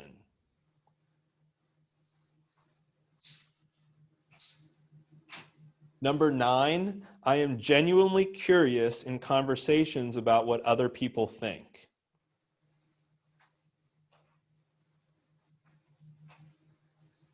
Number 10, during a conversation, I frequently probe for deeper information.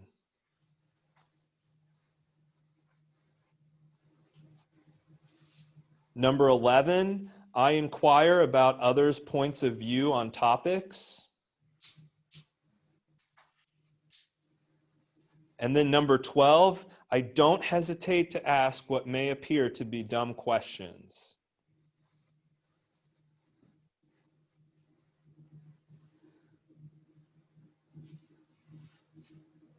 Okay, so here's how you're going to score it. First of all, questions 1 through 6 are part of your listening score. So for questions 1 through 5, if you answered mostly true for any of your answers 1 through 5, give yourself a point.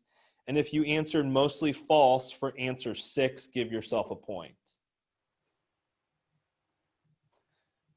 And then sum up those, and that will give you your listening score.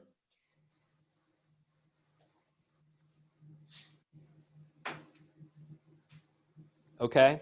And then for questions 7 through 12, for every answer that you put mostly true, give yourself a point. And then add those up for questions 7 through 12 and see what your asking question score is.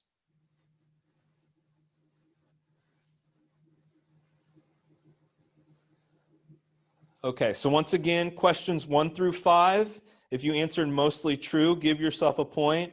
For question 6, if you answered mostly false, give yourself a point.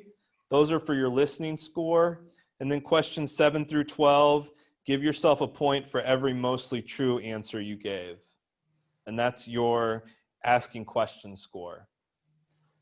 Okay, so for your listening score, did anyone score a 5 or a 6 on your listening? Okay. How about 3 or 4? Okay. How about 1 or 2? Okay. For asking questions, how many of you scored 5 or 6? Okay. How about 3 or 4? Okay. How about 1 or 2? Okay. So did these results surprise you at all? Do you feel like you scored lower or higher than what you thought? Anyone want to share what they got, and or any of the questions that jumped out to you that you felt strongly, yes, I really do that a lot, or that's something I drastically need to improve on? Yeah. I definitely think about responding to a person whilst they're still talking. For number, which question was that? Number 6. So you would say that you already have a response in mind, but you still let the person keep talking, sort of? Yeah. Okay. Which isn't a bad thing. If you're able to formulate a response before they finish, you know, It can save time. Okay. Any others that jumped out to you that you were like, oh yeah, I do that all the time, or no, that's not me at all? Any of those other questions that, or statements that jumped out to you? Or that maybe you never thought about before, but you were like, oh man, I do that a lot, and I didn't even realize until I read it on this, in this activity, that that's something that I get caught in.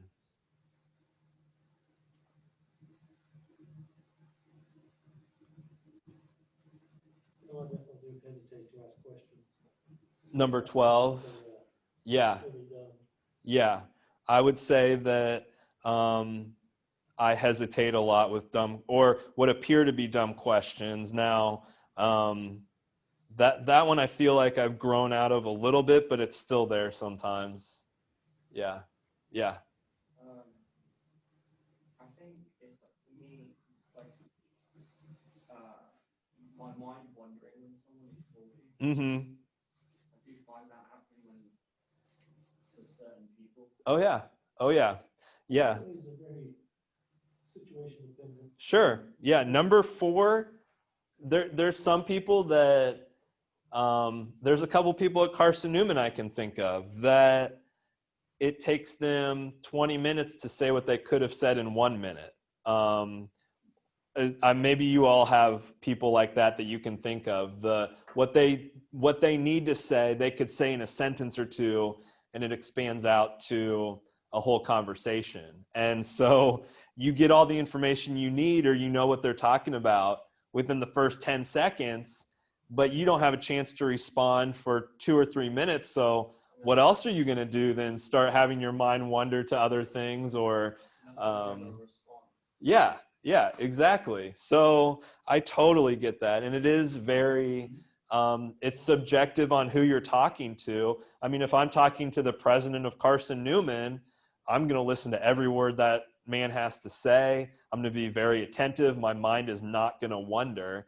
But if I'm talking to, a coworker who, can blabber on and on about something, yeah, my mind is going to start wandering a little bit. So it is very subjective. Yeah. Any of these other ones that stood out to you?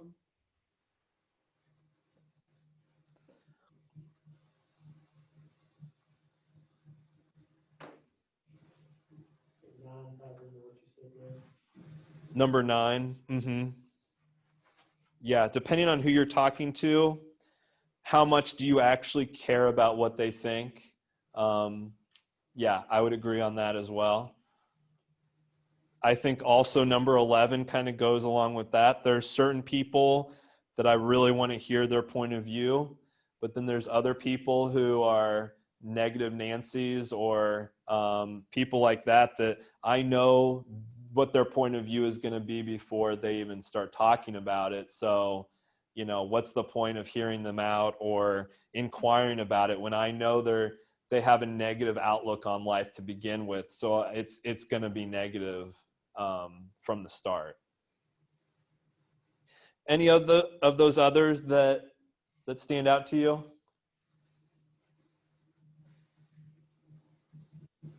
Okay, let's continue then. Thank you for sharing. I think those are all good things to look at. Okay, so we kind of just got scores on listening and asking questions. So first, let's look at listening. Now, hopefully all of you are good listeners, but I know this is something that's very difficult. So this is all about interpreting somebody's message and the genuine meaning of somebody's message. So here are some tips or keys. There's 10 of them over these next 2 slides. I won't get into a whole lot of details on these. We don't have enough time right now, but you're more than welcome to look at these. Listen actively. Like one of these things says is that you're asking people to clarify what they mean.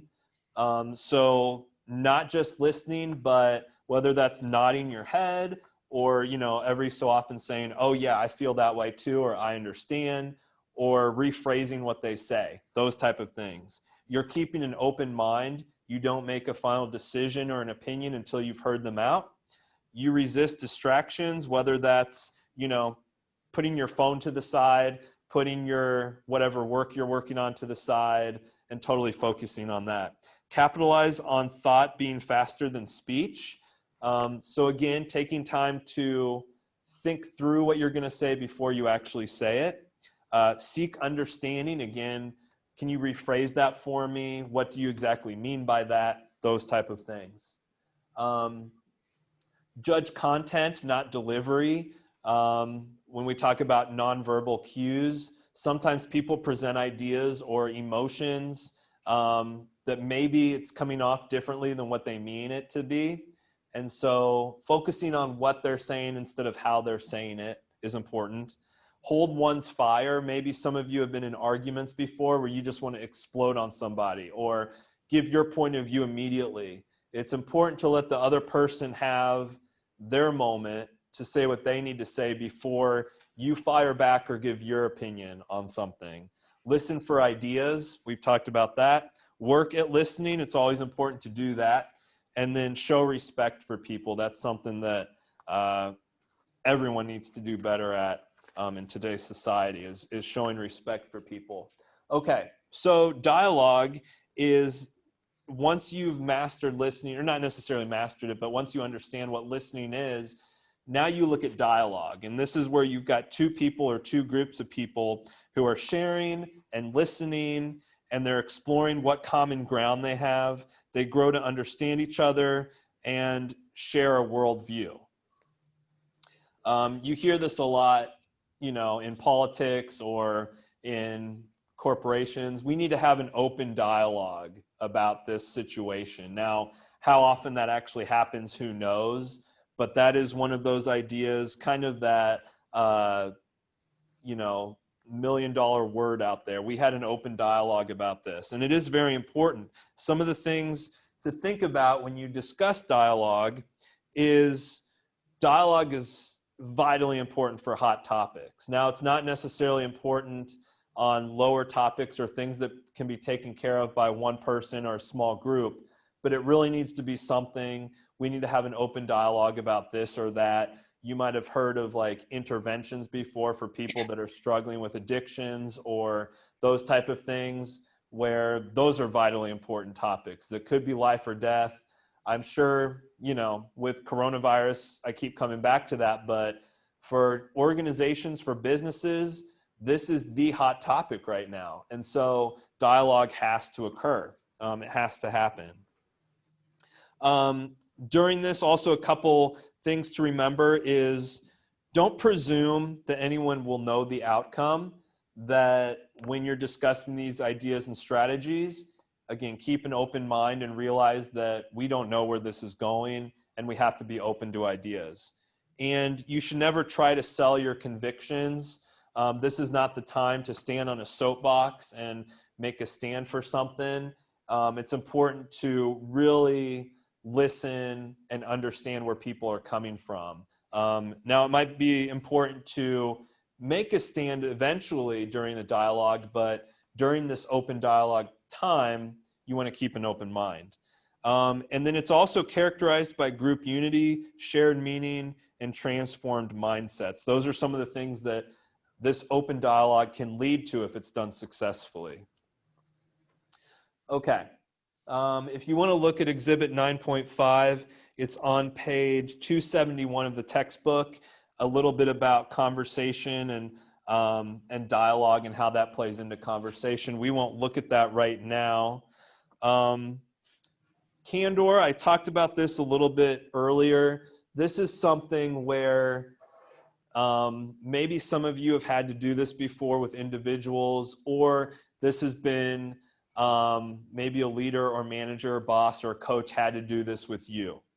But this is being as honest and forthright in communication as possible with somebody. This usually is in a negative type of sense where someone's going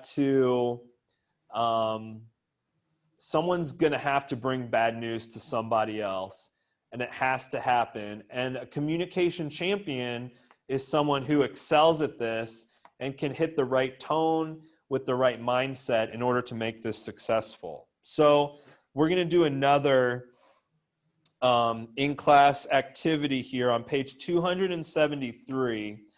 Leader self-insight 9.3 is what we're going to look at here. So this again, there's 6 statements, and you're going to respond to the following statements based on how you speak to others during personal or work conversations. And you're going to put mostly true or mostly false for these. Okay, so statement number 1, I say exactly what I think to people. Is that mostly true or mostly false?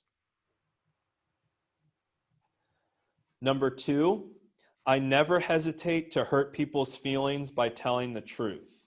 Is that mostly true or mostly false? Number 3, I like to be strictly candid about what I say. Is that mostly true or mostly false? Number 4, I am very straightforward when giving feedback. Is that mostly true or mostly false? Number 5, I present evidence for my opinions. Is that mostly true or mostly false? And number 6, I am an extremely frank communicator. Is that mostly true or mostly false? Okay, so looking at those 6, for everyone that you put mostly true, give yourself a point, and then add up how many points you got. How many mostly trues did you have? Okay. How many of you scored a 5 or a 6? How many of you scored a 3 or a 4? How many of you scored a 1 or a 2? Okay, I scored a 2. I'll admit it. This is not something that is a strength of mine. I struggle. I guess sugarcoat is a good way to put it. I try to be as, I guess, as nice, and not that I don't want people to know what I think or feel, but I'm always looking out to calm a situation. I don't like to stir up the waters, I guess. Do any of these stand out, 1 through 6, when I read them or when you were reading them, that you would say, I'm very strong at doing that, or wow, that frightens me to do that? Like for me, for instance, number 2, I never hesitate to hurt people's feelings by telling the truth. I could never tell someone the truth if I knew it was going to hurt their feelings. Like that's something I'm not good at all. So for that, it's definitely mostly false for me. Any of these others that you look at and you're either like, yep, I do that every time, or that terrifies me to think that I could communicate in that way? It's like giving a performance review to someone at the end of the year, and you've got to provide constructive criticism. Yeah. Help them understand the deficiencies Mm-hmm. and how to improve upon that. Yeah. If you just come out and hit them between the eyes with, hurting their feelings. Yeah. Well, that's not going to work. Yeah, performance reviews are very hard to do. What I'm strong at, and it kind of goes along with that, is number 5. I present evidence for my opinion. So when I look at like performance reviews, or when I'm sitting down with students discussing what grades they've gotten, or, if you don't pass X amount of classes this semester, you're not going to be eligible to play a sport, or you're going to be on probation. That's when I am I can be very candor with people. When I have information or statistics or evidence in front of me, that it takes the pressure off of me of being the bad guy, and it shows them these are the facts and we need to figure this out. So number 5 is one that for me that's probably the strongest true on this list for me. But yeah, that goes along with that. You do it with charity in your heart. And Yeah. You tell someone that, you suck at that. Please don't do that ever again. Yeah. I really want you to be successful. Yeah. Yeah. If you can do it with that approach, then there's value in that potentially. You need people to realize that when you're pointing out faults in them, it's not personal, and that you want what's best for them. When you approach it from a sense of, you know, does this leader, does this person really care about me or what I do when they say those type of things? That can be very negative. Yeah. Any of these others that you would say, yes, I'm very good at that, or no, that's something that terrifies me, or I could never do? Yeah. I think number one is saying exactly what I think to people. Uh-huh. Like I think in much more black and white terms, like, oh, you're horrible at this. I'm gonna say, oh, you have room for improvement in this Yeah. category. Yeah. Number one is definitely one that I put mostly false for. Again, I think it depends on the individual as well sometimes. If it's someone I know can take constructive criticism, or the other thing that I do sometimes is I use humor or sarcasm in situations. Maybe I shouldn't, but maybe I say things in a way that makes the situation funny, but brings some, you know, lightheartedness to the situation. So I'm getting my point across, but in a way that's not necessarily just blunt. I don't know if that makes sense or not, but that's when I talk about like number one there. That's one strategy that I use if I need to say something to somebody and it's gonna hurt, make it more lighthearted. So, any of these others that stood out to you, things that you would like to work on and improve at, or things that you know, no matter what, you'll be terrified to do those for the rest of your life?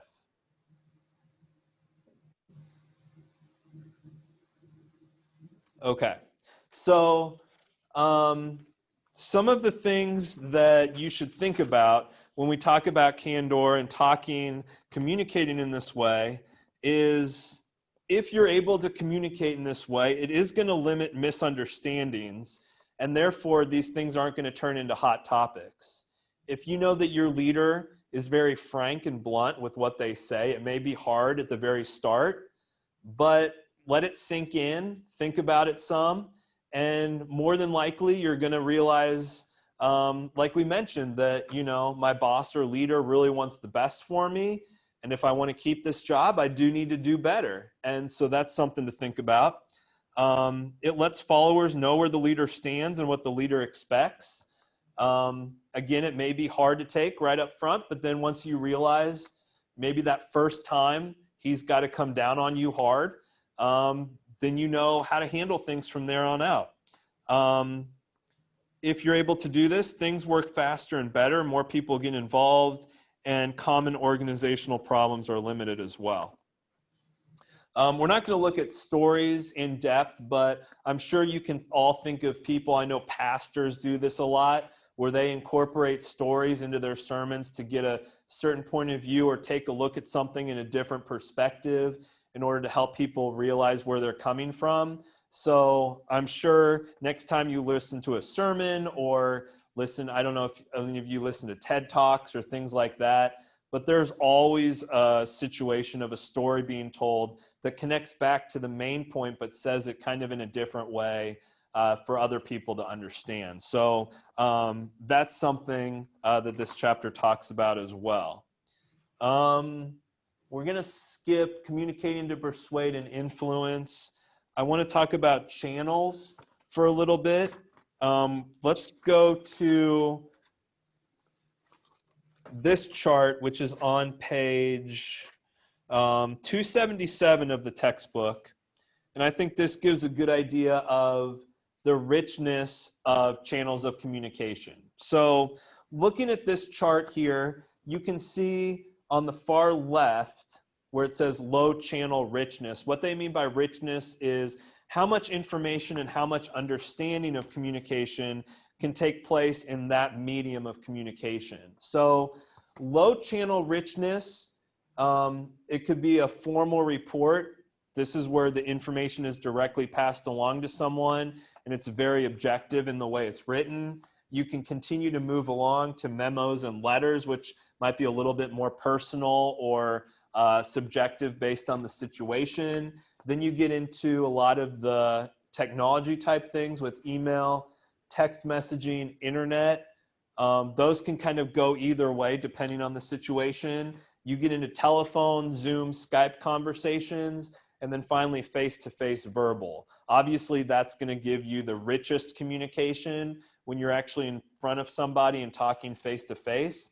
But like I mentioned earlier, with technology the way it is right now, with the social distancing going on right now in the world, face-to-face is not happening as much as it used to. So communication is definitely being affected by that. You can see some of the disadvantages and advantages, and I'm sure you can think about those a little bit more as well. Let me see. And some of these talk about richness of communication too. I'll let you take a look at those if you want to.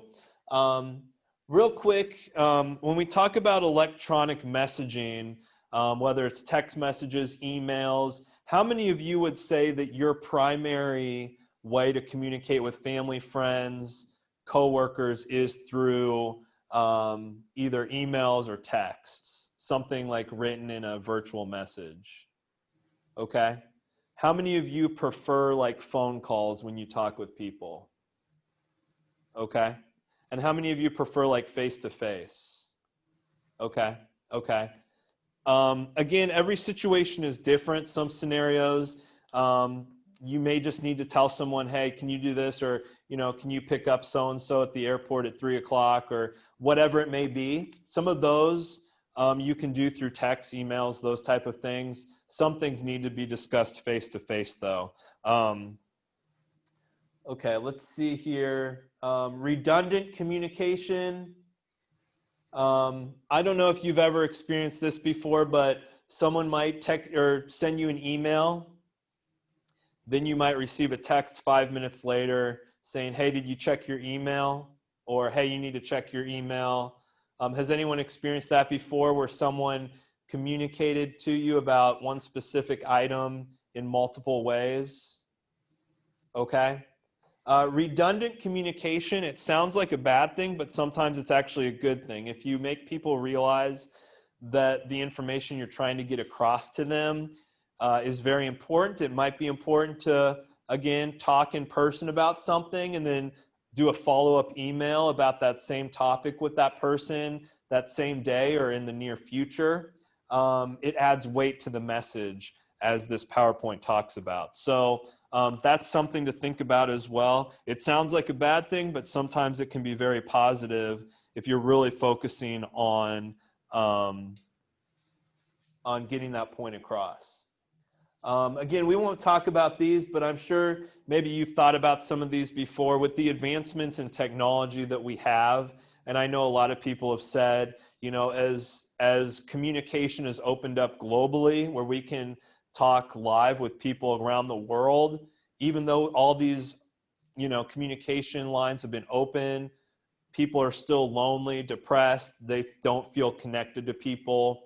And this is a discussion that I've heard many people talk about, that we're more connected than ever, and yet at the same time, we're less connected than ever. So thinking about some of the positives and negatives, advantages and disadvantages, I'll let you take a look at that if you want to. This is a very good list. I know a lot of you that are getting into the working world or have just started jobs.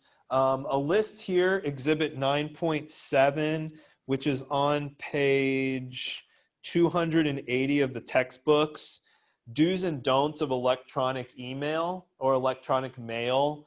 I would take a look at this closely and see, do I follow what they suggest or do I not do what they say don't do? The one thing that I would encourage all of you to do is to always use correct grammar and don't make your emails like you would a text message. I know sometimes you might use, obviously, text messages with emojis or, LOL or whatever it may be. You may not use periods or you may not capitalize. When it comes to emails, irregardless of who you're sending it to, I would encourage you to always follow proper grammar, spelling, sentence structure. That's just one of my pet peeves when I get emails from students that are like, hey, Dr. B, what's going on? Whatever they say, I'm like, oh boy, this is not how you want to represent yourself in the business world. So that's something that I would encourage all of you to do when it comes to emails. But take a look at that list. Also, I'm sure all of you, nonverbal communication, we don't have time to talk about that right now, but just be aware, not just what you're saying, but how you're saying it and who you're saying it to, and how you look when you're saying it are very vital and very important. So your tone of voice, those type of things that go along with your messages.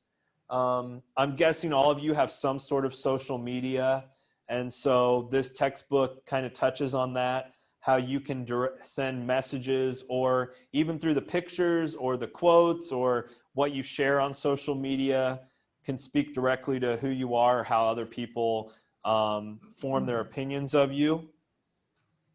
And again, social media, it talks a little bit about that at the end of this chapter.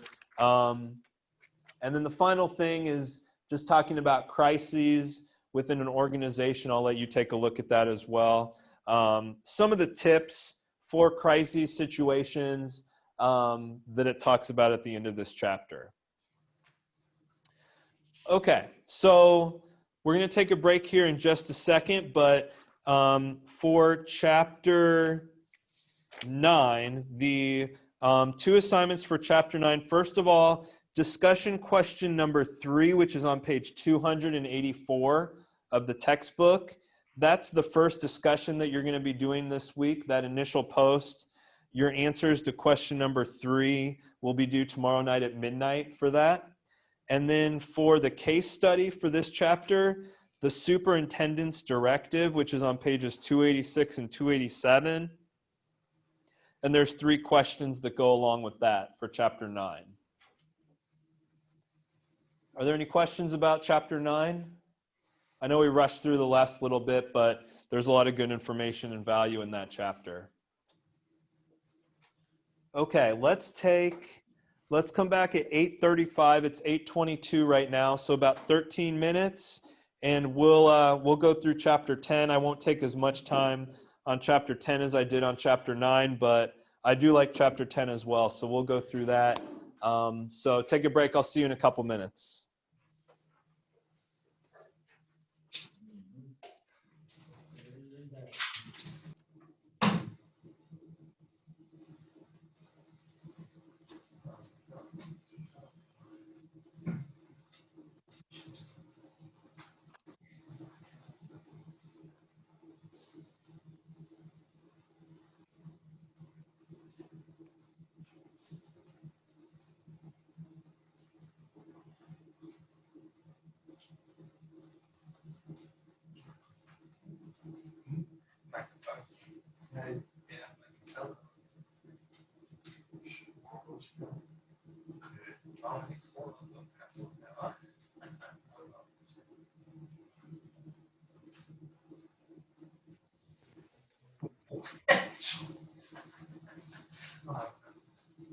All right, let's get into chapter 10.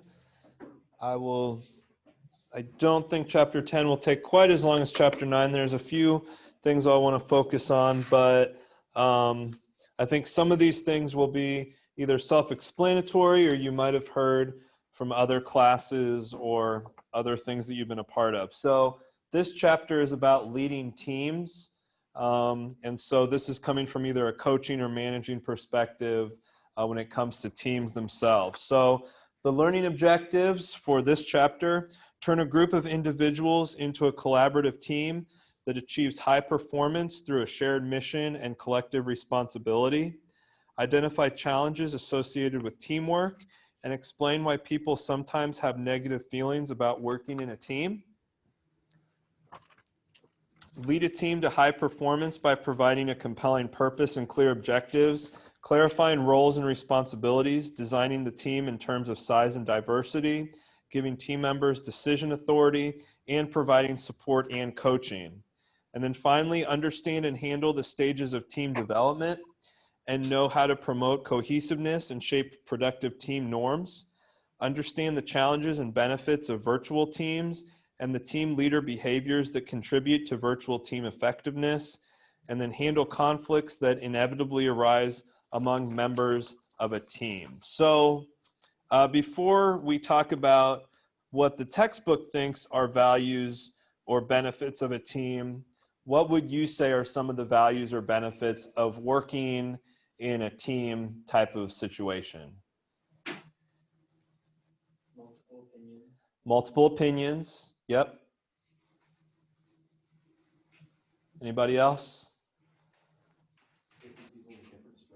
Yep. Lots of different strengths. Some people might be weak in areas that other people can pick them up or do better in. Okay. Anything else you would say?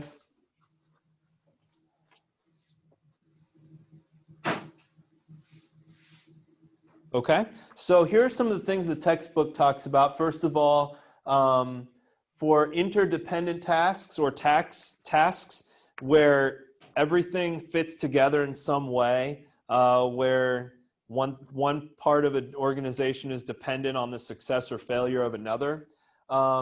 Obviously, coordination helps, information sharing, and exchange of materials. All are benefits of working in a team scenario. On page 6 of the PowerPoint, it lists off some of the benefits of working in a team: higher productivity, quality improvements, greater flexibility and speed, flatter management structure, increased employee involvement and satisfaction, lower turnover. I'm sure you can all think of other benefits from a team scenario. Now, the textbook defines a team, fairly basic definition, as a unit of 2 or more people who interact and coordinate their work to accomplish a shared goal or a purpose. Now, whether you've thought about it or not, you've all been a part of a team at some point in your life, whether it was sports, or you could even consider a family a team. It could be a roommate or a spouse. It could be a group of friends. There's a lot of ways to define a team. It doesn't just have to be how people normally think about it, whether it's in a business sense or in a sports sense. There's a lot of ways to define teams. So there's 3 types of teams according to the textbook, but they're kind of along an array here, so you can see how they kind of define them. First of all, a functional team. This is a group that's been designated to do some sort of activity or accomplish some sort of goal. They're given directives. Whoever the leader is of this team, it's very centered on what they believe needs to be done, the goals and directives, and it's a vertical or a command team. So they're told what to do and they do it. That's the first type of team that works together for a common functional goal. And you can see down here the arrow at the bottom, the need for traditional leadership. Again, this is more directive. This isn't necessarily as personal. It's more, we've got this task that needs to get done. This team is designated to accomplish that task. In the middle there, cross-departmental team. This is where you bring people together and coordinate them from different departments or people with different strengths. And in this situation, a leader has to give up some of their power in order for the departments to work together to come up with the best solutions. Now, it can still be directed by a leader, but then you also need people to step up and lead from those different departments to work together. And then finally, a self-directed team. And this is a team that's given some autonomy. They kind of define their own boundaries. Sometimes this is a team that's designated to come up with new concepts or new ideas. And in this type of situation, they more focus on the self-management portion, and the leader is hands-off or tells the people, you know, this is on you, figure it out and come back to me when you have an answer. And this is when you need team leadership at its highest. And this doesn't necessarily mean that the leader is totally out of the picture, but a lot of autonomy when it comes to this. Okay, we're going to do an activity. Before we do that, I want to get an idea of what you guys think. How many of you enjoy working in a team setting or feel like that's when you're at your best? Okay? How many of you would rather do things on your own or feel like you do your best when it's all on you personally? Okay? Okay, so this activity, page 299, activity 10.1, I want you to respond to these following statements with, again, mostly true or mostly false. So this is working on your job or school assignments. So consider how you feel about those. There's 10 statements here. So statement number 1, I prefer to work on a team rather than do tasks individually. Is that mostly true or mostly false? Number 2, given a choice, I try to work by myself rather than face the hassles of group work. Number 3, I enjoy the personal interaction when working with others. Number 4, I prefer to do my own work and let others do theirs. Number 5, I get more satisfaction from a group victory than an individual victory. Number 6, teamwork is not worthwhile when people do not do their share. Number 7, I feel good when I work with others, even when we disagree.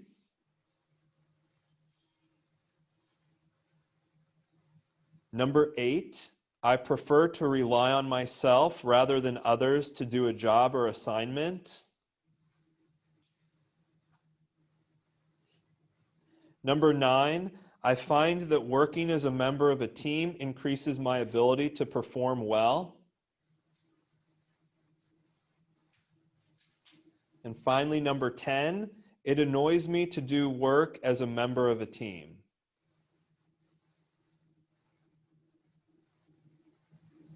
Okay, so looking at 1, 3, 5, 7, and 9, so for the odd numbered statements, give yourself a point if you answered mostly true.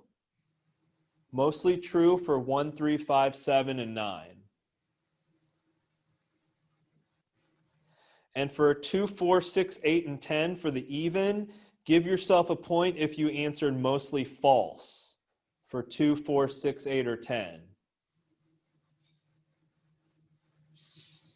And then add up your points. So mostly true for the odd and mostly false for the even. Okay, so how many of you scored between 8 and 10?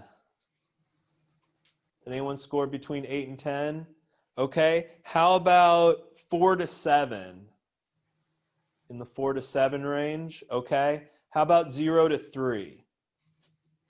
Okay, so I've got a couple hands for that. Okay, so the higher your score on this, the more it indicates that you enjoy working for a team and less as an individual. If you score lower, closer to 0, it means that you would rather work as an individual than a team. So for this one, there really is no wrong answer because some situations, doing it yourself without the need for a team is the right way to approach it. Other situations, a team approach is necessary. So if you scored low, don't feel like you're a failure in any sense because, again, working as an individual can be important. For those of you that scored higher, though, that does mean that you work better in team situations or enjoy the feeling of working in a team. Do any of these stand out 1 through 10? Ones that you definitely either say you're very strong at, or you would say, yeah, that describes me very well, or again, it just is not something that you enjoy doing? Any 1 through 10 that stood out to you?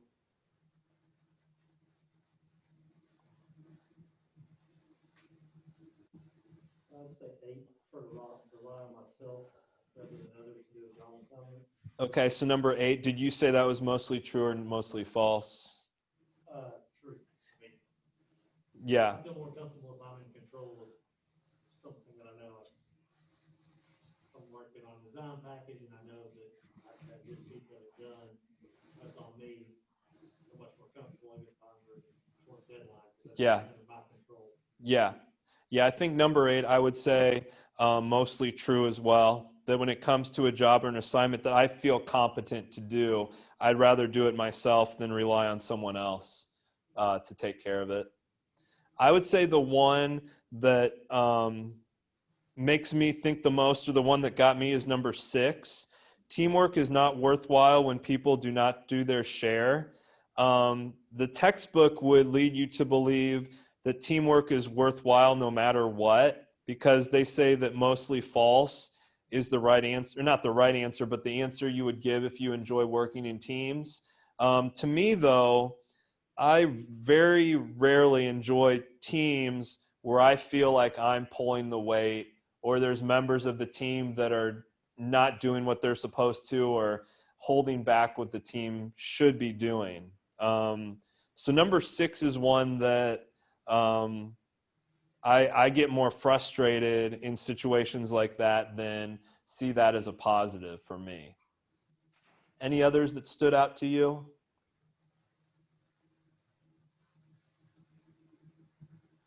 The other one that again, it depends on the situation, but number 3, I enjoy the personal interaction when working with others. I may be able to get things done, but that doesn't necessarily mean I enjoy that person, their personality, or how they approach certain things. So for number 3, I can get things done with people most of the time, but that doesn't necessarily mean that I'm leaving that interaction with positive emotions. I don't know if any of you have felt that way before, but I've definitely felt that way before, that we got the job done, it was fine, but I never want to see that person again, kind of situation. Maybe you have felt that way before as well. Any of the other 1 through 10 that stood out to you?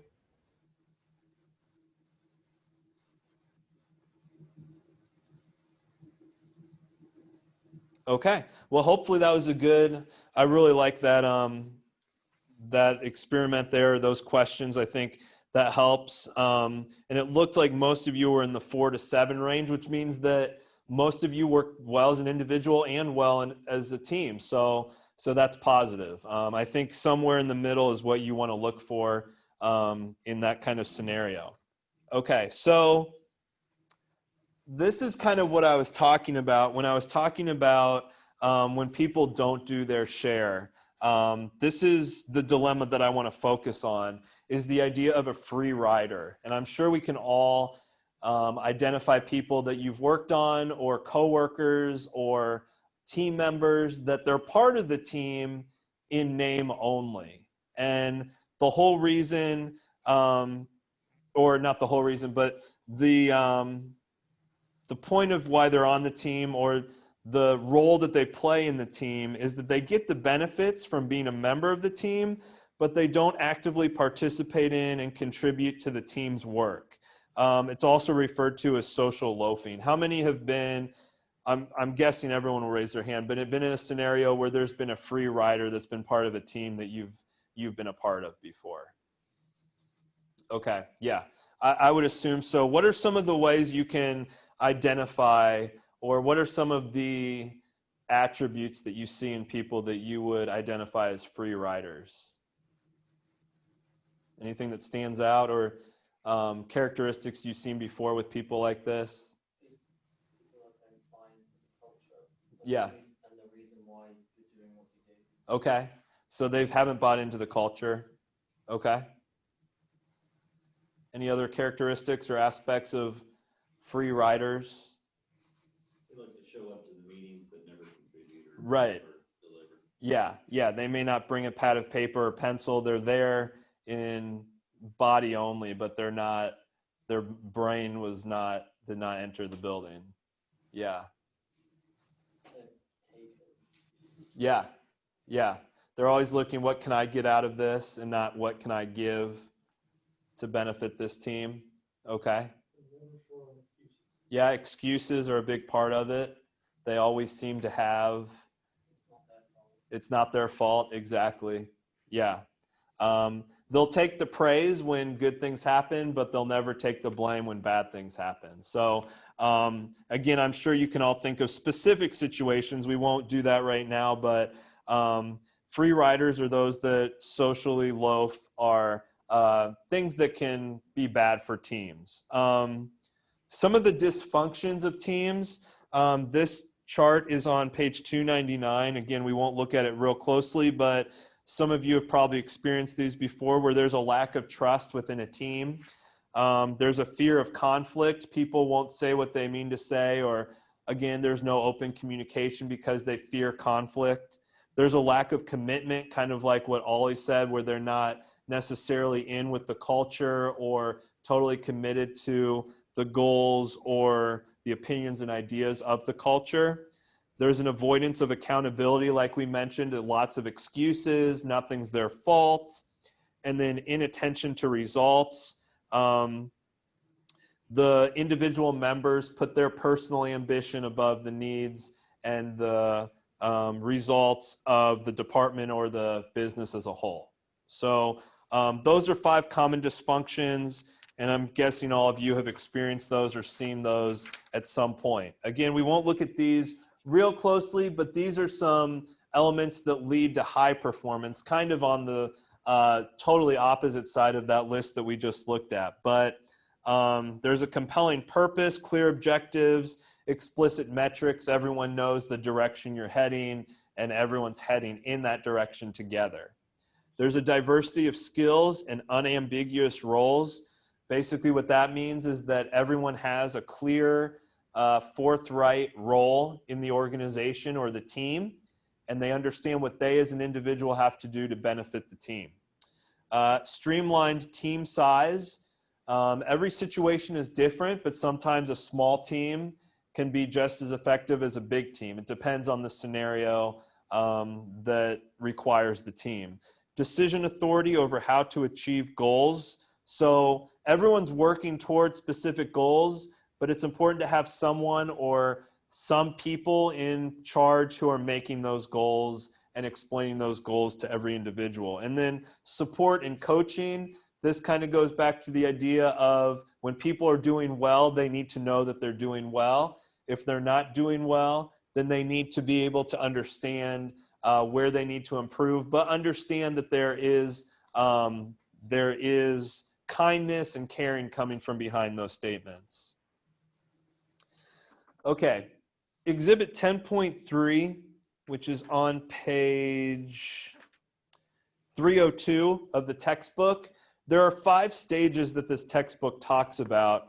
And one thing that, well, I'll read through these and then give my opinion on what I think is good and bad about this chart. So first of all, the first stage of forming a team is forming a team. This is when the individuals come together. They've been designated certain roles.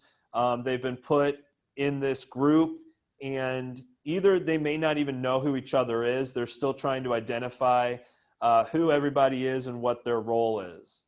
So that's the forming stage. The storming stage is when once people realize their role, you start to have either disagreements or people start conflicting in how they view that team. This is considered storming. Then the norming stage, this is once you figured out that order and cohesion, you start to function properly as a team and moving in the right direction. Performing is when you've reached full cooperation, you're starting to problem solve, you're starting to pick up in areas where maybe others are dropping the ball. And then finally, adjourning. And sometimes this stage doesn't get reached because a team continues for a long period of time. But one subject or one stage, the final stage, is if the goals of a team are met and that team is disbanded. Adjourning is the idea of reviewing what you did. Did we meet the goals? How did we meet the goals? And kind of completing the task as a whole. So again, that's a real quick look at things. The one argument I would make for these 5 stages is the storming stage. Again, I don't know if you guys have looked at these real closely on pages 302 or 303, but it talks in the textbook that this is a stage that is necessary because team members start to conflict and disagree. Team members may disagree over their perceptions of the team's missions or goals. The team is characterized by a general lack of unity and cohesiveness, and it is essential that teams move beyond this stage or they will never achieve high performance.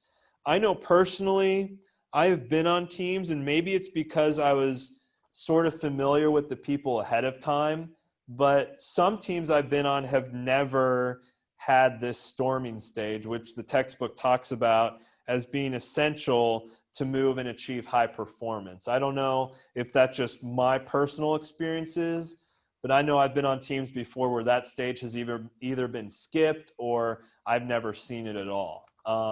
In some situations it is important, but it is one that I've been on teams and we've reached high performance but not had those storming situations. Okay. Team cohesiveness is the idea to which members are attracted to the team and motivated to remain in it. I don't know how many of you have been part of teams before where you felt at some point, whether it was during a season or during an activity or during a meeting of certain goals, where you just felt fed up with the team and thought, you know what, I don't enjoy these people, the coaches or the leaders I don't get along with, and I want to quit this team or I want to move on and be part of another team. That comes back to the idea of cohesiveness. How much do the members of the team feel like they're part of the culture and that they share the same morals and values as the team as a whole? Some of the things you can realize very quickly, whether your team has that cohesion or not, are some of these determinants. So the first one is team interaction. How many of you have been, just by raise of hands, how many of you have been a part of a team, whether in sports or business or an organization, where not only did you achieve the goals or purposes during the time when you were part of a team, but then you also either hung out or liked to be around those people outside of that as well? How many have experienced that before? Okay, hopefully most of you have. Again, shared goals. If people have the same goals, they're going to be cohesive in that sense. The personal attraction to the team, like I mentioned with one of these earlier activities, there's some people that I've been teammates with that once I'm off the team, it doesn't matter to me if I ever see that person again. There's other people that I've formed lifelong friendships with because I was on a team with them. So the more you can have those friendships or the unity within a team, that attraction to the members of the team, the better. There has to be some sort of presence of competition, that if one person is doing better than the others, then the others feel like I need to do better to meet what this other person is doing. You don't want it to become ultra competitive, but you do want there to be some sort of competitiveness where everyone is pulling their weight and doing it to the best of their ability. And then obviously if you have success as a team, then there had to be some sort of cohesion there, or else success would not happen. You can't perform at a high level if you don't have cohesion. Okay, some consequences. We'll just look at these real quickly, but if you've been in a cohesive unit before, morale is always going to be high. Communication is going to be successful. It's going to be a friendly team climate. Maintenance of membership, loyalty, and decisions and activities have a lot of participation. Also, performance, you're going to have greater productivity. Members are going to be satisfied. There's going to be high energy, high creativity. One of the bad things, though, is the idea of groupthink, where if you are in a cohesive unit, sometimes it can be very difficult to bring up ideas that are contrary to the opinions of that unit. So groupthink is one negative of cohesion. And again, this is the idea that everyone is on such good terms with each other and things are moving so smoothly and there's the right amount of competitiveness, people are working together to goals, that if someone does come up with an idea that goes counter to what everyone else believes in, they're going to be very wary to bring that up if they see something that they think needs to be reviewed and looked at because of the idea of groupthink. And I know I've experienced that before, and it is something that people struggle with. Okay. Team norms. How many of you have been on teams before where by the end of a season or by the end of that team working together, your behavior or the way you interacted kind of formed together with the rest of that team? Anyone experienced that before? I know I have, where sometimes the sense of humor of other members of the team, or the way they talk, or some of the phrases or their mannerisms, I kind of pick up on. That's kind of a team norm. The behaviors, the way people share the conduct within a group comes down to a team norm. A chart 10.4, which is on page 306, gives that idea of the behaviors of the individuals of that team, and then also the leaders of that team or the statements put out by that team. So you could be on two teams that are doing exactly the same thing or trying to accomplish the same goals, but the team norms are going to look completely different, or the role you play in those two groups or the way those teams behave is going to be completely different. And that's how you develop the team norms. Okay. I know we're rolling through this pretty quick, but I don't want to keep you guys too long. Team competencies. So coming back to the idea of everyone in a group or a team is going to have different skills, a different skill set, and be given different roles within a team in order to be successful. So when it comes to team competencies, goal setting should not just be for the team as a whole, but also for the individuals of that team. And that there has to be some sort of performance management that goes into that. So again, we talk about those freeloaders, or those that take advantage of the team setting. There has to be some sort of competency level where everyone knows what they're supposed to do and they're being viewed in that way. There has to be planning and coordination between all the members of the team. Problem solving has to be collaborative. Again, communication, which we talked about in chapter 9, and then conflict resolution as well is something that needs to be a team competency.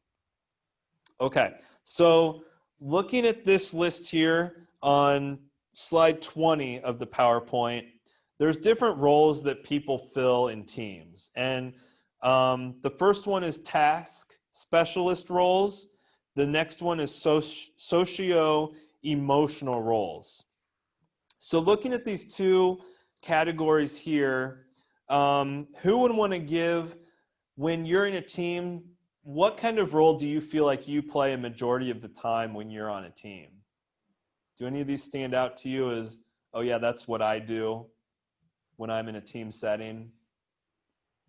Or maybe you do both, but maybe you trend or lean one way or the other?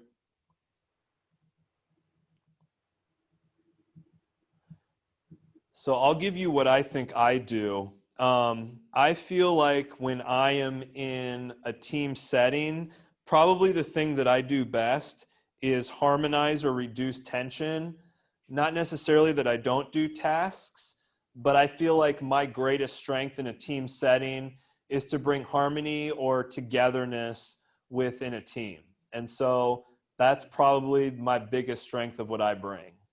Would anyone else want to share what role you feel like you play? Yeah.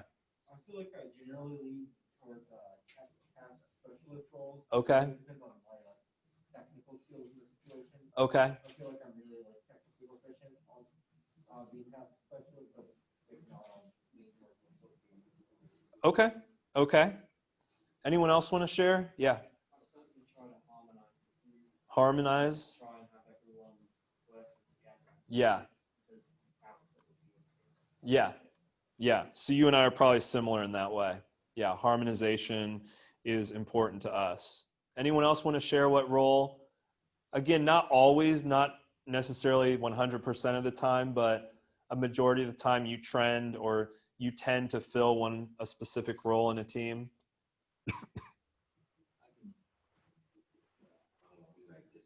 Okay. I can tend to energize. Okay. You're an energy guy. Okay.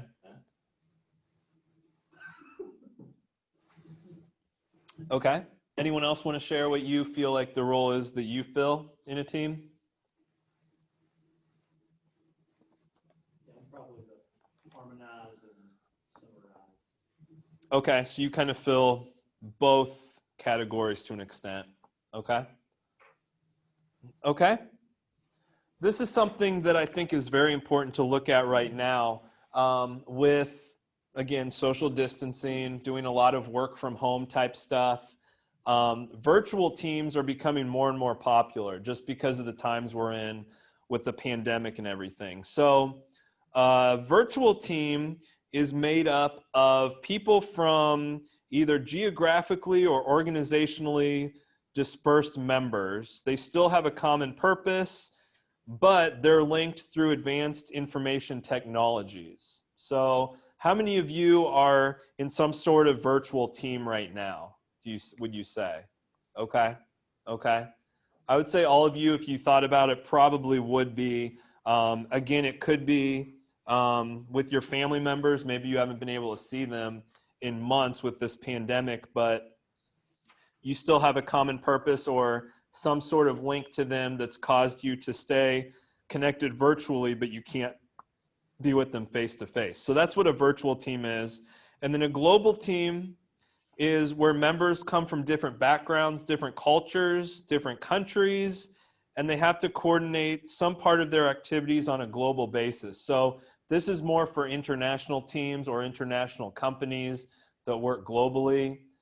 This takes a lot more work. Exhibit 10.5, which is on page 309, gives a good summary of what this looks like. So the one I want you to focus on is the final column here, the challenge from a leadership point of view. So a conventional team, again, this is one that meets more face-to-face.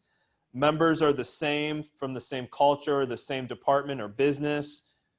It's still a challenge to lead that team, but if you've got a virtual team, it becomes harder, and then a global team, it becomes even harder. So this is just a nice little summary of what the textbook is talking about in that sense.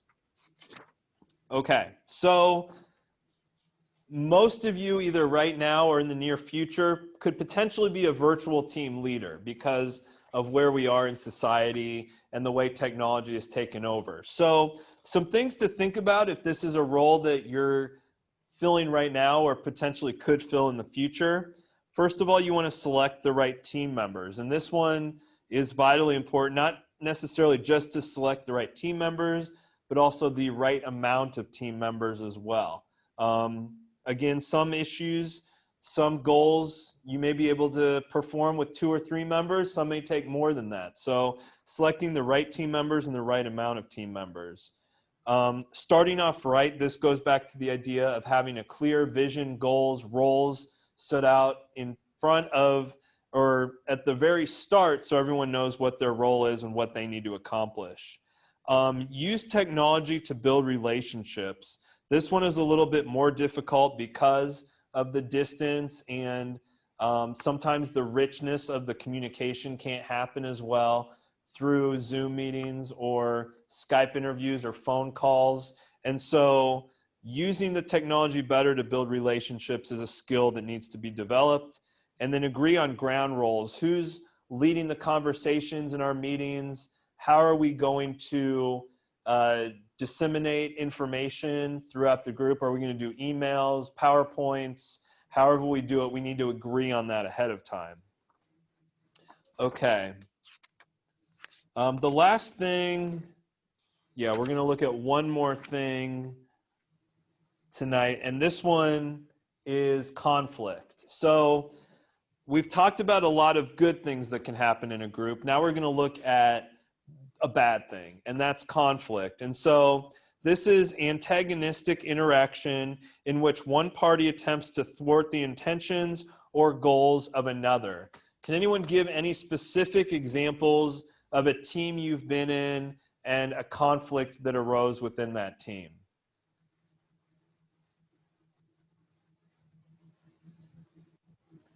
Anything that comes to mind? Yeah. I had a boss who was in charge of the marketing team for where I was working, Okay. and she really wanted to retain control for herself. Okay. She would often give us tasks, but not be clear about the directions, and then tell us who did a bad job because we didn't know what. Okay. So the leader of the team was very vague in assigning roles or delegating, and therefore there was conflict about who was doing what or who was supposed to do what. Okay. Okay. Any other examples you can think of when it comes to conflict? Specific examples? Okay, we're going to do one more activity in class, so go ahead and get something to write on and write with. This will be basically the last thing we do tonight. So we'll focus on this and then finish up the chapter. So this is on page 315. How do you handle team conflict? There are 15 statements here, so it's going to take a little bit longer than normal, but think about how you typically handle a dispute or disagreement with a team member, friend, or coworker, and then respond to the following statements based on whether they are mostly false or mostly true for you. Okay, so statement number 1, I try hard to win my position. Is that mostly true or mostly false? Number 2, I strongly assert my opinion in a disagreement. Number 3, I raise my voice to get other people to accept my position. Number 4, I feel that differences are not worth arguing about. Number 5, I would usually avoid a person who wants to discuss a disagreement. Number 6, I would rather keep my views to myself than argue. Number 7, I give in a little if other people do the same. Number 8, I will split the difference to reach an agreement.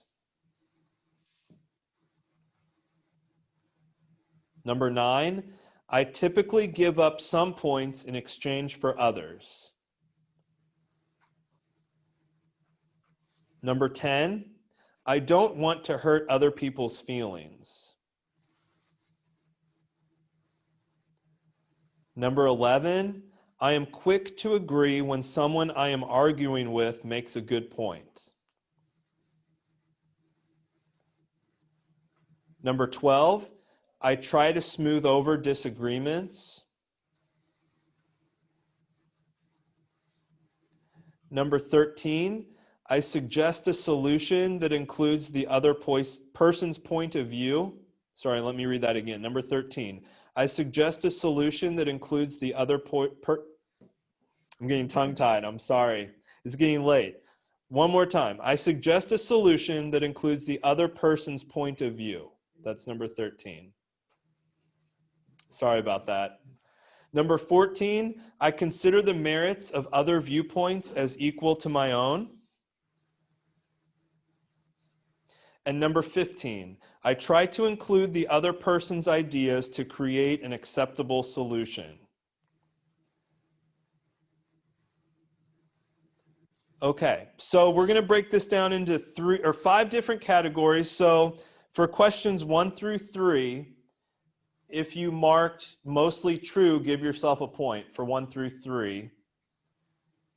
And then that number is your score for the dominating type of member of a dominating conflict management tool. For questions 4 through 6, give yourself a point for every mostly true, then add up those points, and that's your avoiding handling of conflict. Questions 7 through 9, mostly true, give yourself a point. That's a compromising viewpoint in conflict. Questions 10 through 12, give yourself a point for mostly trues. That shows how accommodating you are. And then questions 13 through 15, give yourself a point for mostly trues, and that's your collaborating score. Okay, did anyone score 3 points on any of those 5 categories? Okay, do you want to share which category it was that you scored 3 on? Anyone? I had one in compromising and also in accommodating. Compromising and accommodating. Does that surprise you, or does that sound about right based on how you handle team conflict? I mean, I'll compromise, Mm-hmm. I'll guide. I won't know that, I don't think that I dominate. Okay. But I will, I mean, there's give and take in the team. Okay. Okay. And both of those have their positives for sure. So that's very good. Anyone else score 3 that would want to share what your 3 was in? Compromising and collaborating. Compromising and collaborating. Okay. Okay. Very good. Does that surprise you, or does that sound about right based on your situations in the past? Okay. Okay. Anyone else want to share? Okay. Did anyone score 0? You don't have to share if you don't want to, but did any of these categories, did you score a 0 in? Okay. Okay. I scored a 0 in dominating. So for questions 1 through 3, I try hard to win my position. It's very rare that I try to do that. Number 2, I strongly assert myself or my opinion in a disagreement. And then also I raise my voice. Those 3 are all mostly false for me. So when it comes to handling team conflict, I am never someone that tries to dominate when it comes to team conflict. Anyone else want to share if you scored a 0? Yeah. I got a 1 in dominating, but it could have been a 0. Okay, so dominating, similar. I think if I thoroughly disagree with someone, then I will assert my opinion on that. So number 2, depending on the situation, Yeah, could go either way. I totally understand that too. If it's something that it's worthwhile. is worthwhile, if it's an issue that I'm not going to back down on, I can understand that. Yeah. Yeah. I did the same. I scored a 1. A 1. Question mark next to the 1 true. Yep. Yep. Anyone else that scored a 0 or a 1 in one of these categories that you felt like, yeah, that's pretty accurate?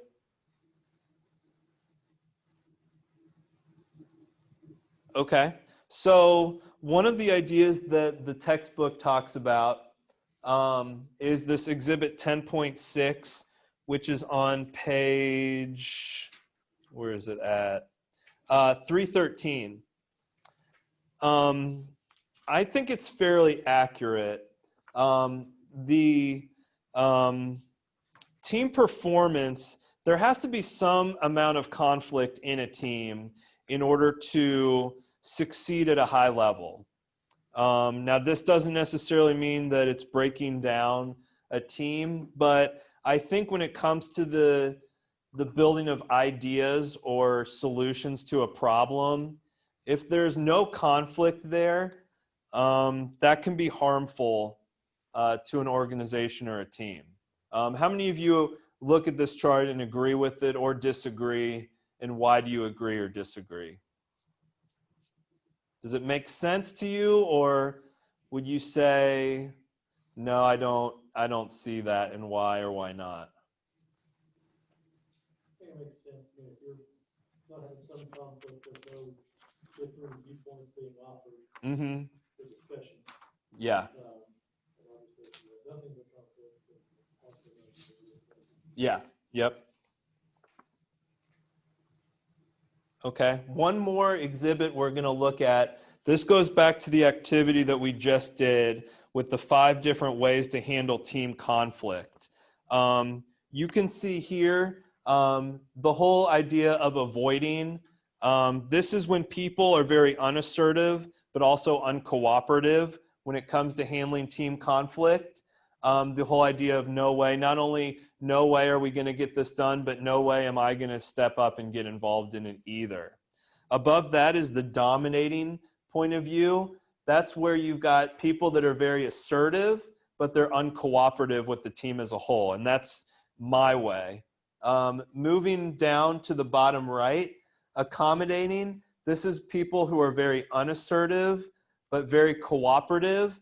And this is where let's do it your way, kind of a yes man type situation. And then finally, collaborating. Well, two more. Collaborating is when people are very assertive and very cooperative. And this is the one that you want to reach, is the collaboration. The one that kind of fits in the middle there in that yellowish, orangish, I guess, orange circle is compromising. And this is kind of a combination of all of them where everyone gives a little, everyone takes a little, everyone is assertive at points, everyone is unassertive at points. And it's kind of a give and take, 50-50 on everything. No one's going to get everything they want, but everyone's going to get something that they want. That's the idea of compromising. So looking at these 5 categories, after doing this activity too, which one do you feel like you fall into the most? Or is there one that fits with teams that you've been on the most?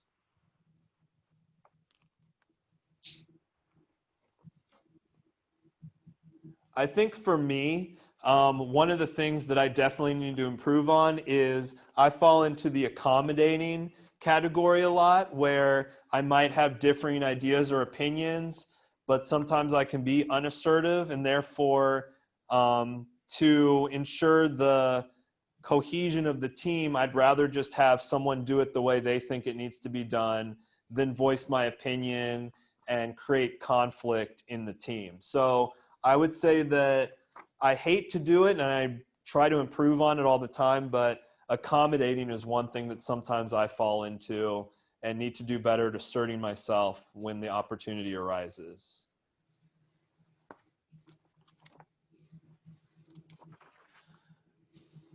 Okay, we're not going to talk about negotiation. You can look at those last few slides if you want to, ways to negotiate and how to reach a win-win solution if you want to. Just a reminder for chapter 3, let me get the syllabus out here, or excuse me, for chapter 10, sorry. The leadership at work, which is on pages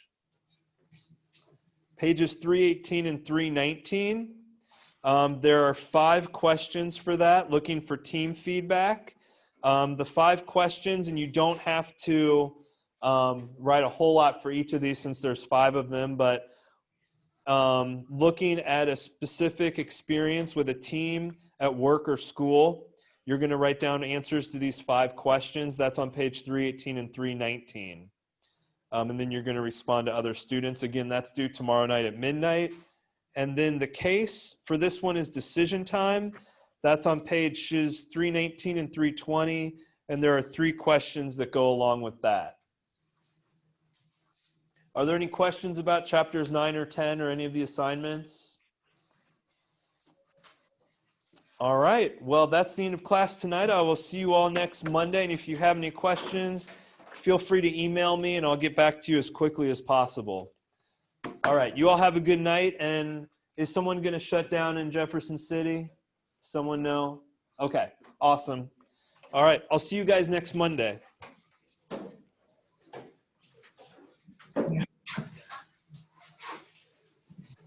So,